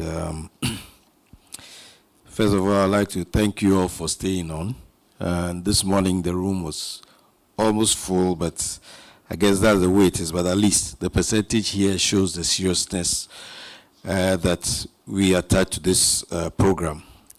I must say that this particular meeting has been very revealing to me as an investment promoter and facilitator. I think we got the practitioners to tell us what it is on the ground, and then we got the government officials also to say a bit. But let me just go through what has transpired since morning. I think we got the practitioners to share their experiences with us. What I took from the first person was the need for support and structures to be put in place to support these incubators. And the Ghana Hub Network also mentioned that they leverage resources to support each other, which is quite laudable. And I think the champion for the day was the Zongovation, trying to channel the IT skills from Sakawa to something positive. I think that is very, very good, and I'm happy that at least you've had some dealings with the Ministry for Zongo Development, and I'm sure that they'll be very happy to support you, at least to replicate what you've done in that particular area. Then comes government, the NEIP, and we're told that 45,000 startups have been trained. There are 85 incubation hubs that they know. And I think that with the World Bank funding under the GET program, there's a lot more that we can do. But the important thing is that we must work together, understand the needs of the startups so that we can fashion our policies to really give them the support that they need. Sometimes just the textbook approach will not solve the problem. You need to get down there and maybe sit down with them for about a week, see how they work. Then you know the kind of interventions that you have to put in place to support them. Exim Bank, I'm very happy that at least you are going to harvest a lot of startups here for your upcoming program, and you can count on the GIPC support in this regard. Our doors are open, and you can always come to us. The tax one, at least today, made all of us see that he's not the enemy that most people think he is. I think GRA has become very, very proactive, and well, he's told us that one, we need to register with them. We'll get a lot of advice, and more importantly, if we are not working, we must make sure that they know. Otherwise, they will come for their pound of flesh. And for the businesses, now you see the sort of tax incentives that we do have. You know, if you don't know, you are not going to get it. So make sure you make friends with this man and his colleagues, you know, so that you see how at the end of the day you can save a lot of money. From Amalati, I think we need to collaborate further. And the startups, she's thrown the challenge. How can you create? There are 300,000 jobs that need to be created. So you work closely with NEIP and Exim Bank, the money man, and of course, Madam Pearl. I'm sure there will be a way that they can support you. As she said, money is not the only thing, but there are different types of interventions that can help you to grow. So that is something that we can look. And then GIZ, I think governance structures, that is very, very important. No one will give you money if you don't have these proper governance structures. Sometimes we take things for granted, or I know business, so this is okay, but you maintain proper books, have your management structure. Even if it's a two-man business, let them know that this man is in charge of this and this man is in charge of that, so that whoever wants to help you will see that you are really a serious business. There's a lot of support from the donors, but then we need to satisfy certain requirements. So you go out there, you can go to their websites, they have offices, and find out what exactly they would like to see. That is the only way that they can help you, because, mind you, they are accountable to their taxpayers back home, so they cannot just dole out the money to us. Stanbic, I like your trade portal, and I'll come for more information on that. Of course, there will always be challenges, but we just need to be sure that these challenges turn out to be opportunities for us. And to the last speaker, we've always been talking about collaboration between academia and industry. And coming from the school, I think you've hit the needle right on the head. Just chew and pour will not do us any good. So I think we are all richer than we came here this morning. And I am particularly delighted that Firstcode has taken the lead in this program. We are all cognizant of the fact that the incubation hubs need to be supported. That's the only way we can make sure that our SMEs grow. The SMEs form the bulk of businesses, and if they don't survive or they are not sustainable, then our private sector will definitely not be sustainable. So let's all work together to make sure that we grow a very vibrant SME sector, which will translate into bigger businesses to support the government's growth and development agenda. Thank you very much. Thank you very much, Mr. Latte. And a big thank you to all our panelists as well for making time to come here. Please don't rush. We are closing, that's it, but don't rush home. It's rained, there's traffic, so really, why bother? We have coffee outside with a few snacks. Let's network and get to know each other, and then also interact. I'm sure we have a lot more questions, but our time is up, but our resource persons are still available. So grab a cup of coffee, grab a snack, and let's network and create synergies for economic and enterprise development. This program has been brought to you by Firstcode Management in partnership with the Exim Bank, Ghana Investment Promotion Center, National Entrepreneurship Investment Program, Conship, Ghana Hubs Network, GIZ, Joy Business, Role Model Africa, and Stanbic Bank, with sponsorship from Ghana Cartons Boxes Manufacturing Company Limited, Verdict Computers, Remedy IT, Glory Infrastructure, and Jack's Maintenance Services. Thank you all for coming and sharing your time. I'd like to invite Philemon Okran to give us a vote of thanks and then a closing prayer as well. Philemon, make sure that the Holy Spirit descends and then it can take us home safely.